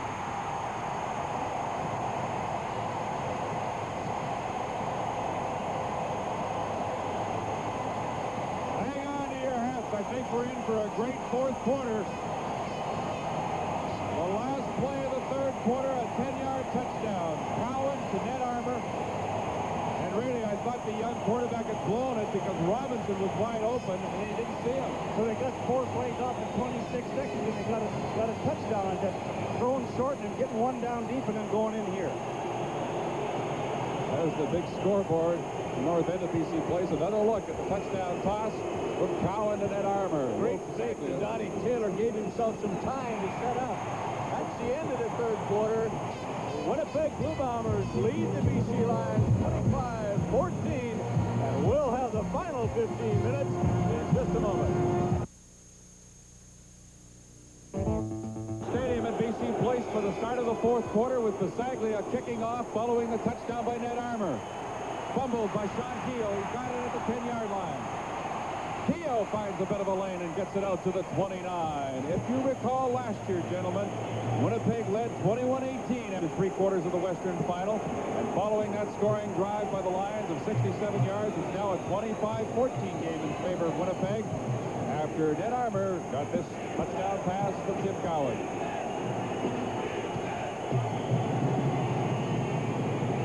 The Lions scored 21 points in the fourth quarter last year.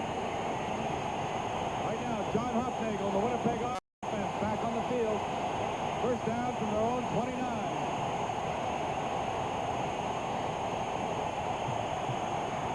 The screen to Willard Reeves. Not much. To the 30 for a gain of 1. Kevin Konar in on the tackle, helped out by James Parker. Again, everything from an intensity standpoint is picked up. Just really interesting here now because the BC defense, if they're going to attack John Huffman, they know they have to go after him. They have to get control of the football, get some field position. 2nd and 9 here. Interesting down. Got to stuff them right here.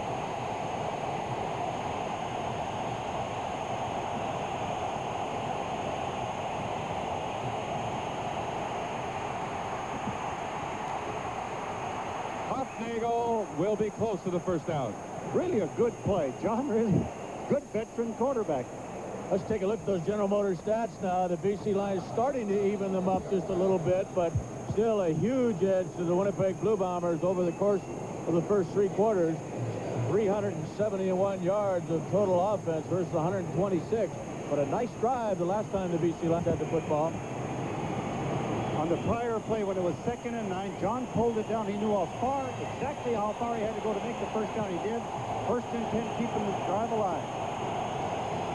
Near the 40-yard line. First down, Winnipeg.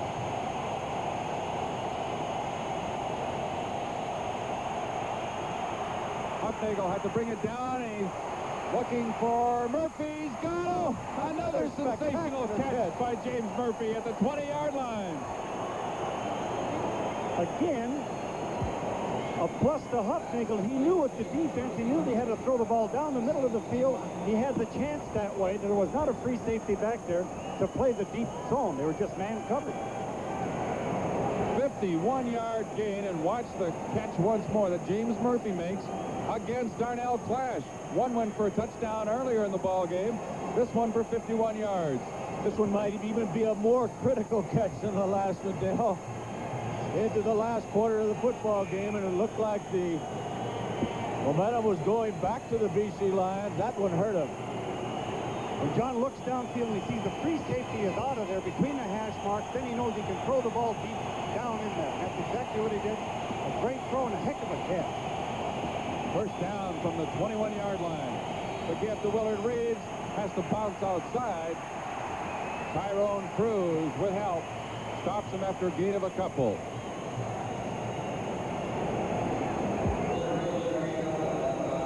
Now the pressure really on that BC defense. They cannot afford to give up another touchdown. They may not be able to afford to give up a field goal at this point. That puts them 2 converted touchdowns ahead if they were to get the field goal. Puts them up 14.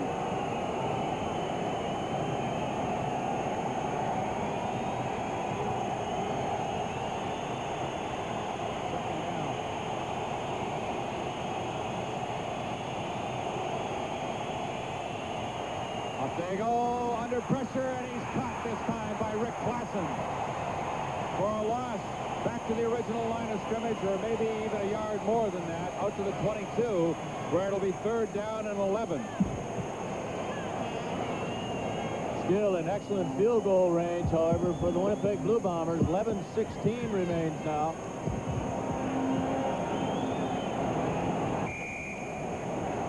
So Don Huffnagel replacing the injured Tom Clements here in the second half. We've got another BC Lion down. This game has taken its toll. Tom Clements forced to the sidelines with a rib injury. Completed a touchdown pass to James Murphy in the 3rd quarter. You see Don Matthews on the left of your screen iron folded, looking up at that clock. 11:04 left in the 4th quarter. And the Lions trail by 2 converted touchdowns, 28-14. BC first down, their own 35-yard line. Cowan looking for Fernandez, and this is picked off by Donovan Rose, and he steps out of bounds at the Winnipeg 45. Donovan Rose has done a job all afternoon, especially against Mervyn Fernandez. This ball just should not have been thrown, Jocko. Excellent defensive coverage by Rose. He was right with Fernandez all the way. And it's an old axiom that balls that are underthrown a little bit are usually intercepted, and that was the case. That the ball just wasn't well thrown, and like you said, he was going to an area that was a no-no. First down, Winnipeg from their own 45. Willard Reeves will lose a yard on the play. A penalty marker has now been thrown upfield. It'll be 2nd down and 11, holding the call against Winnipeg. They'll wave it off and take the 1-yard loss on the play, so it's 2nd down and 11. Holding. Winnipeg 62, declined. 2nd down. Richard Nemeth, left tackle. Do you see him? 6'6", 245. Youngster out of Western Ontario. He's only 22 years of age. Caught for holding. They decline it. 2nd down, 11. 44-yard line.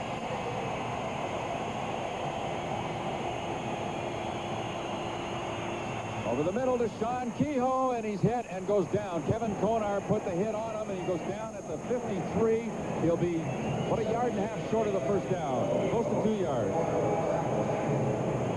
Good play, a good safe play where you can throw it underneath and not risk that interception. The Winnipeg Blue Bombers, however, will have to kick it away. They are under 10 minutes away from a berth in the Grey Cup game in Edmonton next Sunday afternoon. And all of that, of course, along with all the pregame activities, will be brought to you on your Grey Cup station, CTV. Hamilton's Tiger-Cats, of course, won in overtime in Toronto to represent the East in that Grey Cup game. Peter Brock making his very first Grey Cup appearance in the championship. I mean, it's hard to believe he's been around so long and holds really so many records. Well, you talk about rivalries. The Winnipeg Blue Bomber fans, if they hold on here to see Peter Brock, the opposing quarterback, they'll be a furor in Edmonton. It'll be a great matchup. Good punt this time by Bob Cameron. Inside the 10-yard line, Larry Crawford. Ken Haley, number 24, was downfield quickly and wraps him up at the 15-yard line. 49-yard punt, a return of only 7. 9.5 minutes remaining. Winnipeg leads it 28-14. We'll be back in just a moment. Lions, Jocko, were penalized for holding on that punt return. They're backed up now to their 6-yard line. That's what I was going to say. They got 104 yards to go against one of an outstanding defensive period. They are really tough, and watching Ty Jones and Tony Norman and those guys go to work and really put the heat on you and the rush on it. It's tough for anybody, let alone a young quarterback like Tim Cowan. Especially when you have to play catch-up. John Henry White has it go off his fingertips. 2nd down and 10 coming up from the 6-yard line. The big story prior to this ball game, of course, was the tremendous noise of the crowd. Well, now just about half of the offensive players of the Winnipeg Blue Bombers are wearing those earplugs. Most of them say we don't hear the signals too well, but the crowd is not bothering us. It is not the disturbing element that it might have been, and there's no doubt that came about because of the lead the Bombers were able to move into. This club was well prepared by an outstanding coaching staff, I'll tell you that, for all phases, including the sound. Cowan completes it to Ned Armour for a first down near the 21-yard line. Big play for the Lions. They moved it out from their own 6, a pickup of 15.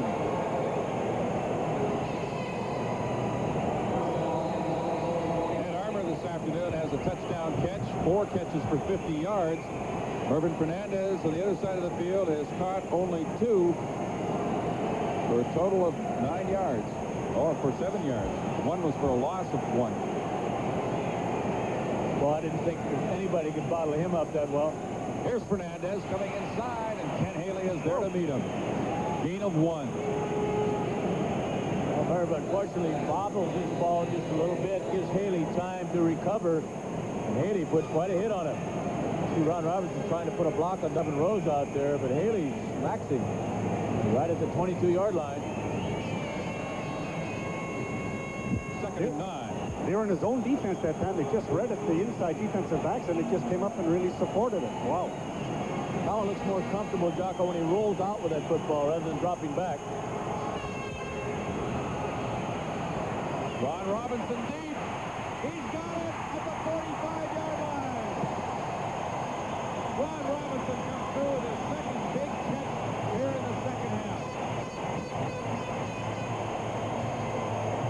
All right, a great throw by the youngster when they really needed it. 42 yards. You see Ty Jones downfield trying to go with Robinson for a while, and then Ken Haley picks him up with a fine throw by Tim Collins, and they stay in this ball game.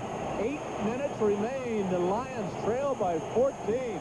Do not go away. No, you just mentioned when he rolls out, he just looks more effective. He rolled to his left that time, did a good job. Look out. Oh, he's hit from behind. His arm was in motion. Incomplete pass. Big pressure coming from behind. Delbert Fowler, a little pushing and shoving going on. Aaron Brown is there as well. What a beating Don has taken. Little tempers flaring. Fowler, Hilderman. They have really gone after each other here this afternoon. Aaron Brown got there just as he was releasing the football. You can see just what kind of shot Cowan took from his backside. 2nd and 10 now. The Lions need this one. I don't know, Jocko, are they down to the 3-down area now? Do you think they'll go for it on 3rd if they don't make it here? Yeah, I think they will. Matthews is a gambler. Comes the rollout action again. Looking for Ned Armour, and he overthrew him at about the 22-yard line. Well, now it is 3rd down. You want to see a guy that really comes after him. Watch Ty Jones. He does not get anywhere near the quarterback, but watch his effort.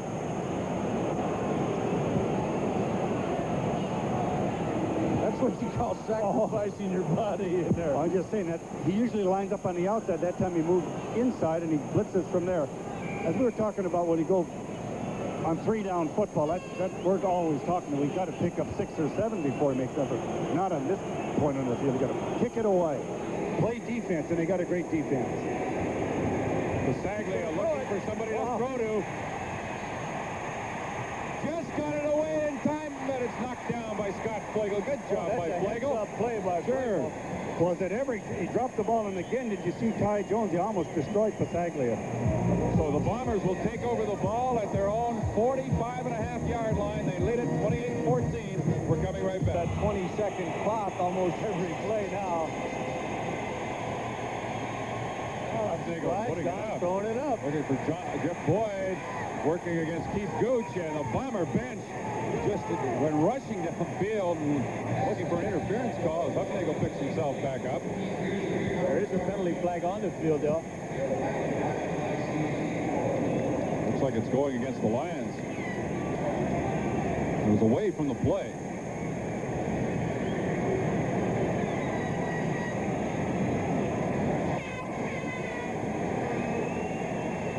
Objectionable conduct indicated. Oh, here questionable conduct. BC 28. First down. Well, I don't know what he'd be objecting to. He's all the way on the other side of the field. I was just a little surprised at Huffnagel throwing that football. Hand it off to Reeves. Still some time. Under 7 minutes remaining. From midfield, Huffnagel to throw again. Looking for Poplaski, and it's overthrown. They've had some success on that pattern. It's pretty safe pattern. Now they take the wide receiver and just run them off the ball no matter what the defense is, and somebody has to go deep. Then they bring the inside receiver to the outside. And Poplowski and House have done that well for years, let alone today. That's Larry Crawford this time. He got the penalty last time. This time he's rushing a halfback blitz, but they pick it up extremely well. Second and 10 now for Winnipeg. 6:20 remains.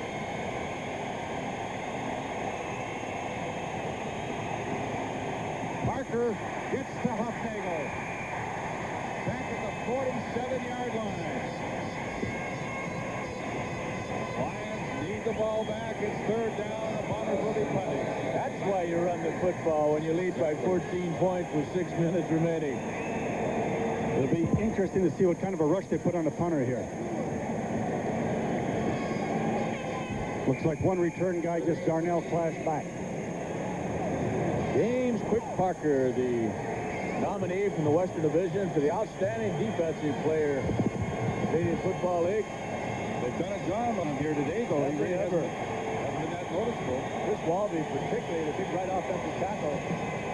Big rush, and Cameron gets it away. Darnell Clash backs up to the 14-yard line.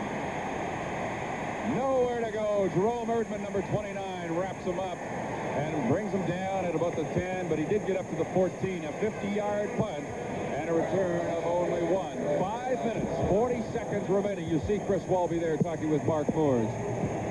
Now the Bomber defense back out there to protect this 14-point lead. Don Matthews, young quarterback Tim Cowan, and the offense out there. It would appear that the Winnipeg Blue Bombers will be going to Grey Cup 1984, the first time since 1965. And of course, you'll see that on CTV on the 18th. Replay of 1983 will be the day before. Ron Robinson back there playing center field with Scott Flegel, and Robinson did a job of making sure that Flegel did not intercept it. Point I want to make here, in other words, some of their defenses, that was the difference between a veteran and a young quarterback. He threw that ball right down the middle of the field. Flegel had never vacated his area. He was just playing the free safety between the hash marks and almost came up with the interceptor maybe should have. Unlike when Winnipeg was throwing the ball down the middle, the free safety was out of the coverage. Consequently, they've had successes on the deep throws inside. Well, if the Bombers go and win this game, a lot of streaks come to an end with this one. Here's Robinson open in the middle, and he does not make the catch. It's a tough catch to make, but it certainly looks like it was there. Now we have Aaron Brown all upset. It looked like Scott Flegel. Ron Sturdivant is the injured Bomber back at the line of scrimmage.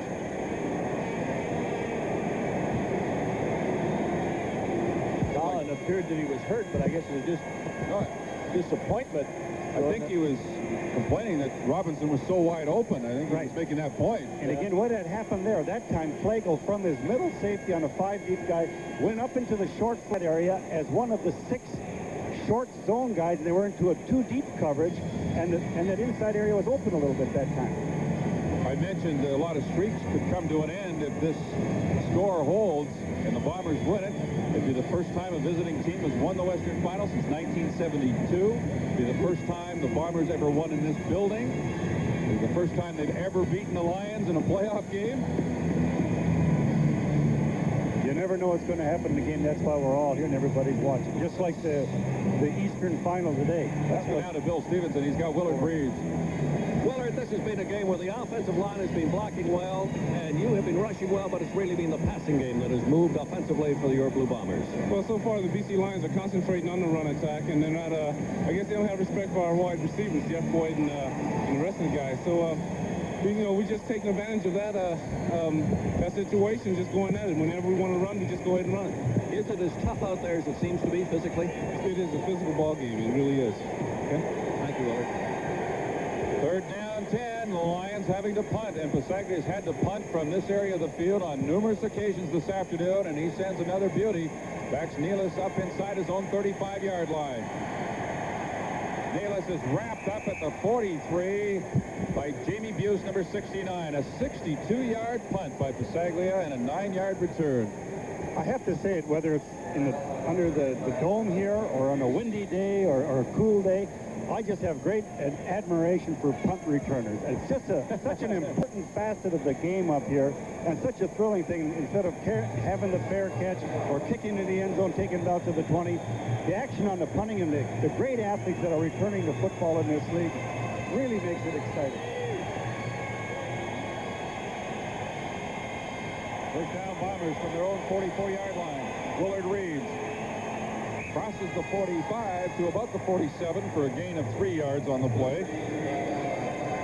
There's very few offensive centers in this game that can actually pull out and block, trap on the play, but John Bonk is certainly one of them. Watch him pull to his right side. Now, unfortunately for Winnipeg fans, he also hurts himself on this play. Watch John Bonk, 43.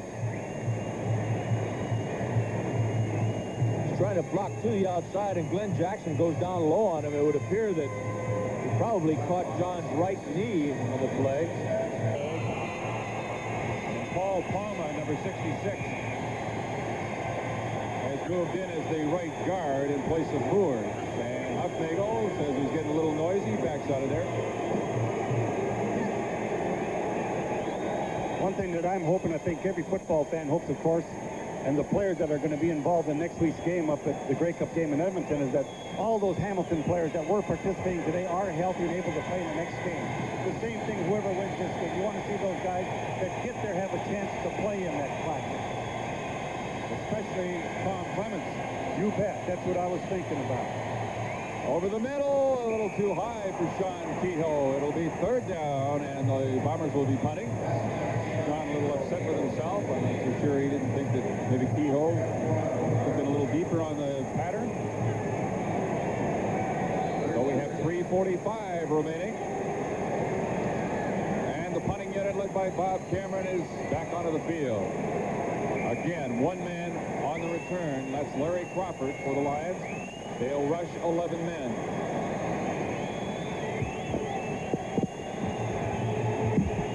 They came close last time.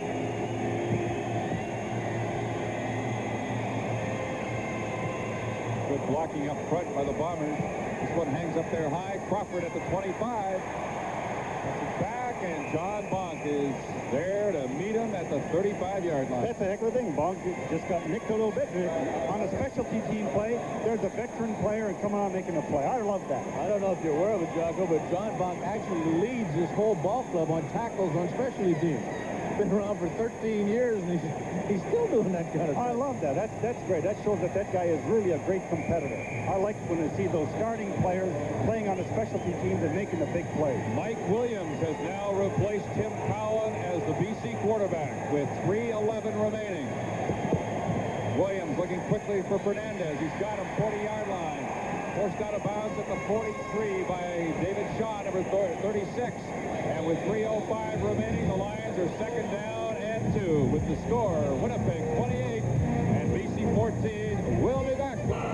This is the first series for Williams. Cowan has taken quite a beating here this afternoon. Tom Clements forced out of the ball game earlier with a rib injury. Williams fumbles the ball. It's picked up by Keyvan Jenkins. He is popped by Delbert Fowler, and he'll lose yards. That happens often enough when a new quarterback comes into the ball game and you have an exchange with the center. Oftentimes go awry, and I think that's probably what happens here. Didn't look like he moved out of there too quick. He just didn't get the football. He just didn't get it up in there.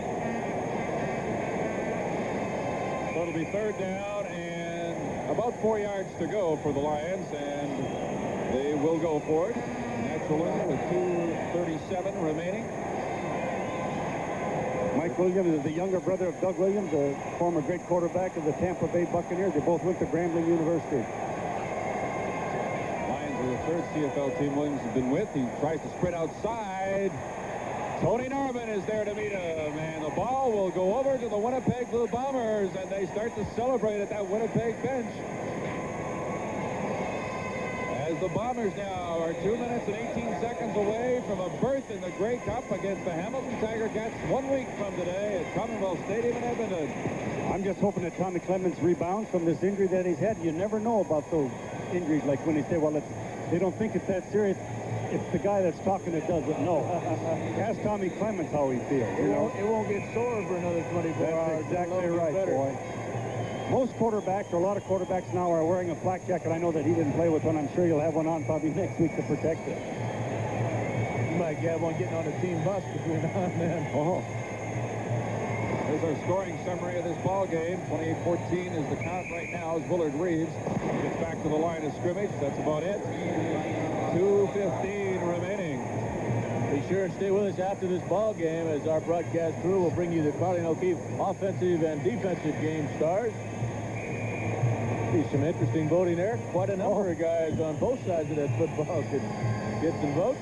I think it's only fitting. It was 1972 when they decided to go to the sudden death final format, and Saskatchewan upset Winnipeg that year, and since then the home team has always won the Western Final till now, and it's the Bombers who look like they're going to end that string of home team victories in the Western Final as Hufnagel just does some running around to kill some time, barely gets back to the line of scrimmage. It'll bring up third down and about 11 with 1:53 remaining.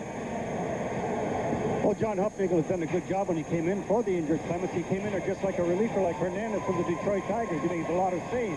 He just moved his club, got a few points, and didn't do anything crazy and upset his club. I'm sure that Murph doesn't want him running around with that football over the last couple of minutes. You know, both these teams really have great coaching staff. I can't speak highly enough of the job that both of the staffs have done in preparing their teams for this game, you know. 45-yard field goal attempt by Trevor Kennard. It is good. And now the Winnipeg Blue Bombers have a 31-14 lead over the BC Lions.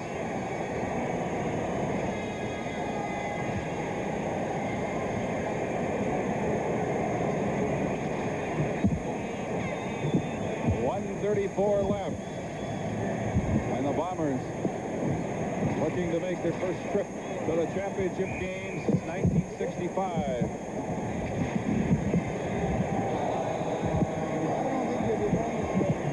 Been a long time, as you see from that graphic, since the second place finisher went to the Grey Cup. Here's Mike Williams. Tyrone Jones is there again, and he has been most of the afternoon. Dale, you're so great with all of those stats all the time. Now, when's the last time 2 second-place teams went to the Grey Cup? Have I stumped you? I was just going to tell you that the last time 2 first-place teams did not play in a Grey Cup game was 1970. That doesn't really answer your question, but that's the best I can do right now. That's pretty good. Mike Williams almost pulled away from the center, and Tony Norman's pointing at the end quarterback. There's some pushing and shoving going on now. Penalty flags down all over the place. Unnecessary. Yeah, we just want to get this one over with now with 1:17 remaining. And I'd say of the 59,000 people that were here, there's probably 29,000 left right now in an emptying fast.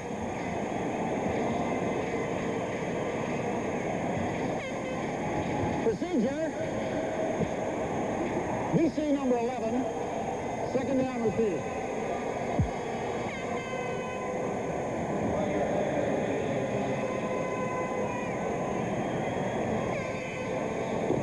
Second down and 7 for the BC Lions. Clock will start on the snap of the ball.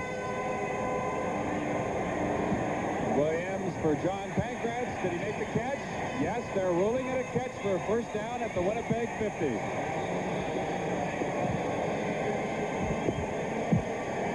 He fired like that one, like he was thrown from the outfield to home plate. He just zinged it down there, and Pankratz went down to the turf and made the catch.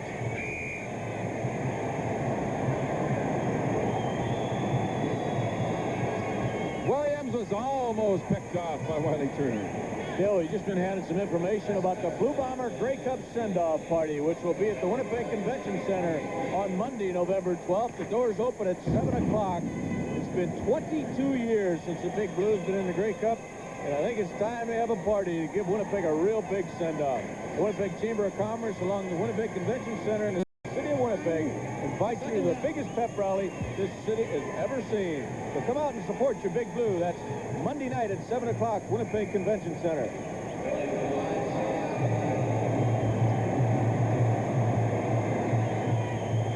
Less than a minute to go now. It's second down and 10 for the Lions.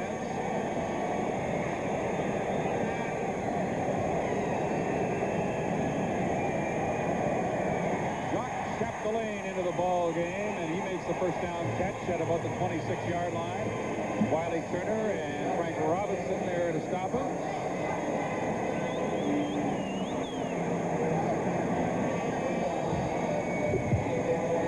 Old Ty Jones, he's still cranked up and going after him. I like that.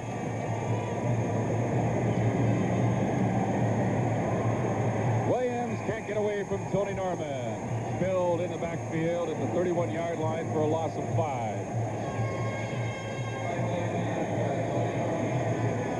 Veteran center Al Wilson getting a little upset on that play.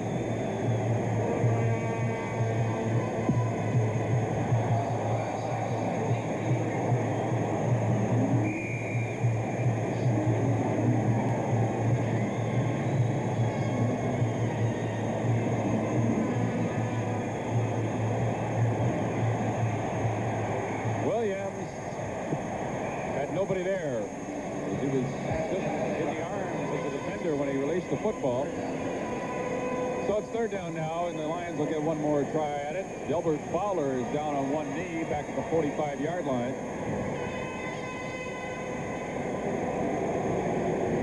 The Bombers took it to the BC Lions this afternoon. Their defense did a fantastic job. Their defensive performance today was every bit as impressive as the BC Lions was against them 2 weeks ago. And it has been a strange 3 games, Dale, as you pointed out, amongst these two teams. Winnipeg dominating the first encounter, winning 25-3, and then BC totally shutting off what had been the best offensive football team in the country 2 weeks ago in the showdown for first place. Then turning it around completely again here this afternoon. We'd like to congratulate the Winnipeg Blue Bombers, their management, coaching staff, and the players for what a great 1984 season. I just wanted to ask you, Frank, I know you had some mixed emotions when these two teams meet because you've lived out in Vancouver for a number of years now, and of course you've played 10 great years with the Winnipeg Blue Bombers. Obviously, I know you got to be happy that the Bombers are going to be back in the Grey Cup. Well, I got to be honest with you, Dale. Cal Murphy was teasing me earlier in the week, saying that he thinks that I wear orange shorts during football games. And I got to be honest with you, I made it perfectly sure that I had blue ones on today. you can't lose it all after you spent that much time with a ball club. Well, the ball goes over to the Winnipeg Blue Bombers with 30 seconds left. And time for them to run out the clock as the handshakes and congratulations go on at the Winnipeg bench.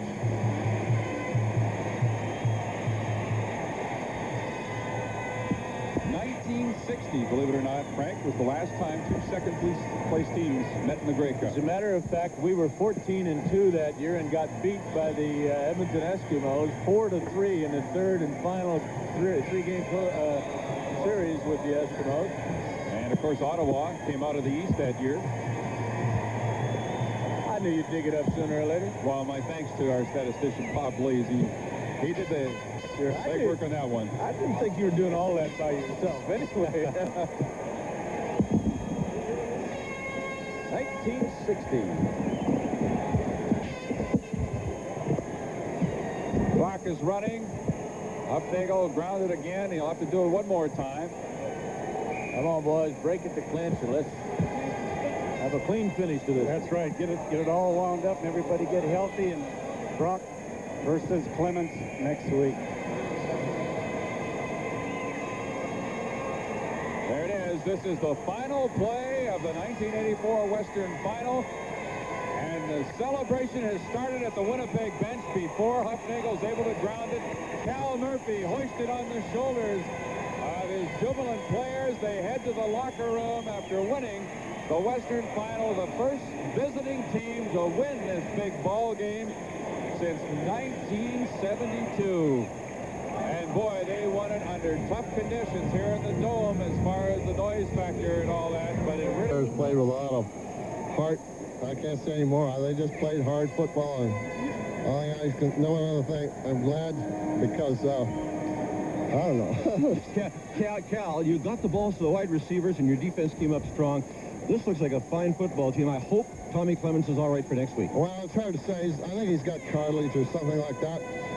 Maybe, but he was feeling better late in the ball game. One other thing, I'm just glad for the football fans in Winnipeg because they deserve it. It's been a long dry spell for them. Now get back to your team. Excellent. We'll see you next week. Let's call in the game stars. Here he is. What a performance. James Murphy, what 2 touchdowns. You guys did everything right. I was just saying to the coach, your game plan got the football to the wide receivers, and it really worked. Exactly, and that was the difference between this game and the last game. We went home after the defeat, and just we knew we had to put in some more wrinkles on the plays that we had, and we came up with, Coach Seltzer came up with some good ideas, and we just executed real well. James, congratulations. I know you want to run in and meet your teammates. Good luck next week. Thanks. Hi, Sharon Bryson. I love you. Okay, here he is, Tyrone Jones. What a performance this man had to it. All-star in the West at his linebacker position. Ty, you got to be really pleased with the way your defense performed against BC today. Oh, I'm definitely pleased. You know, we came out and we said we had to stop them from scoring, you know, and they scored a couple of points on us, but they never... Ribs? Tommy, I know the fans at home will want to know how you feel about that. How the Ribs are? Well, they're feeling pretty good right now. But, no, seriously, they feel a lot better than when it first happened. When it first happened, I had trouble breathing, but as time went by, my breathing was a lot better, and it's sore, but I think they're just bruised, and I'll be ready for next week. Your game plan went through perfectly, certainly in the first half, and then when John Hufnagel came in the second half and took over for you. Well, I think we were very well prepared for this game. It was a much different type of plan we had this time as opposed to the last game of the year when we came out here for first place. And we executed it well. The offensive line blocked very well. And when the receivers had an opportunity to catch the ball, they caught it, made some big plays that way. And that's what you have to do against a defense like BC because they have a lot of talent. Were you surprised that Hamilton beat out Toronto in the East?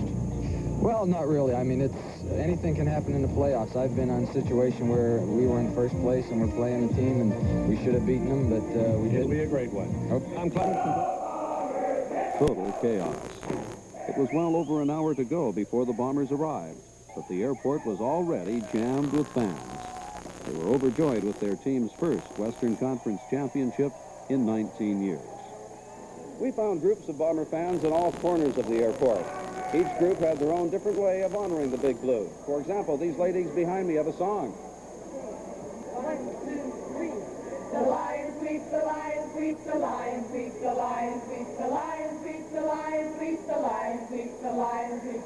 In the dome, the mighty dome, the lion sweeps tonight.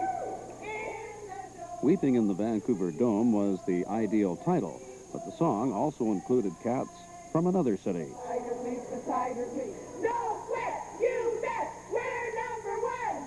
Go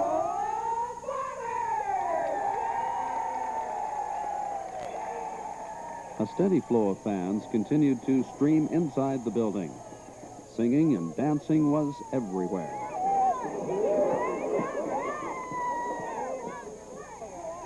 When the team arrived shortly before midnight, the fans went wild. The players didn't seem to mind the bedlam as they slowly made their way through the crowd. General Manager Paul Robson didn't restrain his feelings. The airport didn't escape the celebration without damage. A flying volleyball was responsible for broken ceiling panels.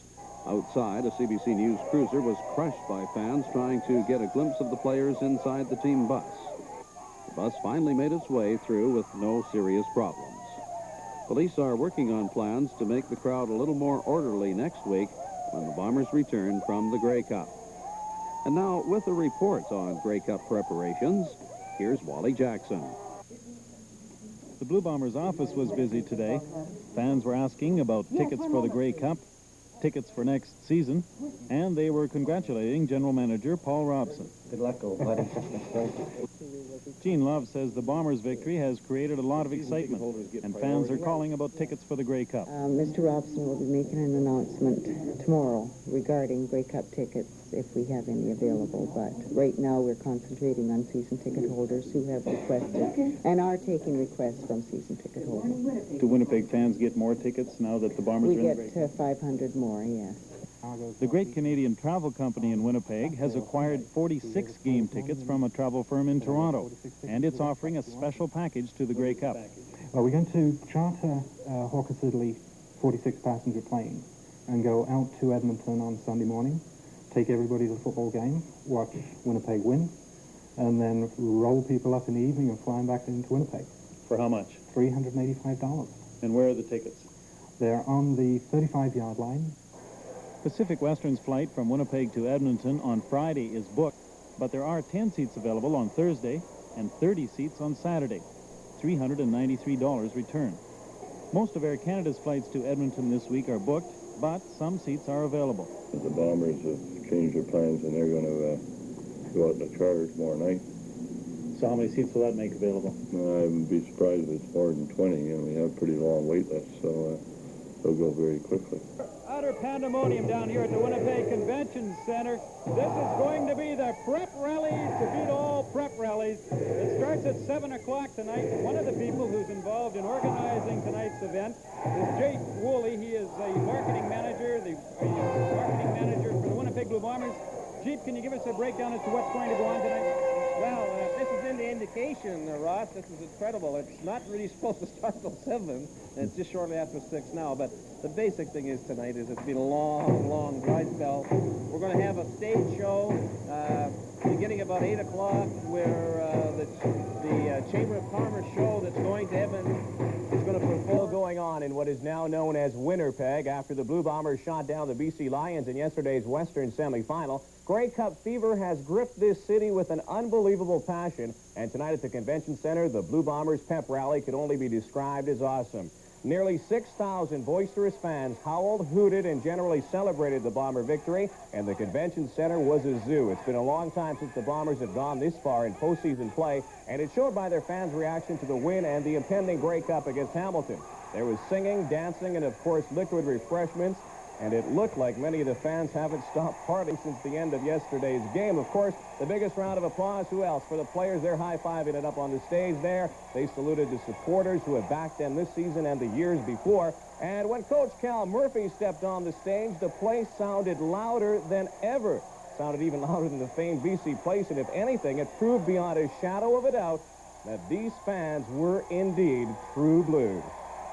You know, that's Winnipeg. It's a great city, and it's Winnipeg, and we're going to be winners. And I think, you know, the game is played and emotional. It's an emotional game, and this kind of thing is a great send-off for our players. I'm just glad the fans are out here, you know, showing their support for us as we go into the final game this year, the Grey Cup, you know, and hopefully we can bring the Grey Cup back to Winnipeg. To send the Bombers off on a positive note, the song of the night was the resounding tune Brockbusters, in reference to an ex-quarterback who will be making his first Grey Cup appearance on Sunday as well. One of the biggest things that should excite Winnipeg fans, and if you were there, a tribute to you. Tonight's bash had a $5 admission charge to offset some of the extra costs involved in going to the Grey Cup, and of course a hearty congratulations to the Chamber of Commerce that sponsored the rally. For those of us who were there, it was something you don't get to witness very often. And you could well imagine what Bombers did show. The crowd went crazy.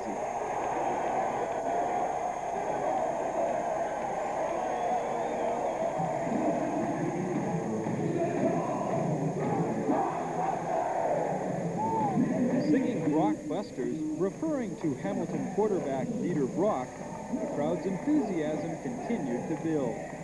Many of the fans said they planned to go to the Grey Cup, and the rally was a perfect way to begin a week-long party. Ross Rutherford, CBC News. Convention Center in full voice, ready to give their team a huge send-off to the Grey Cup game in Edmonton. And if anybody was still on cloud 9, it was Bomber General Manager Paul Robson. And as an option, Mark at center. au centre.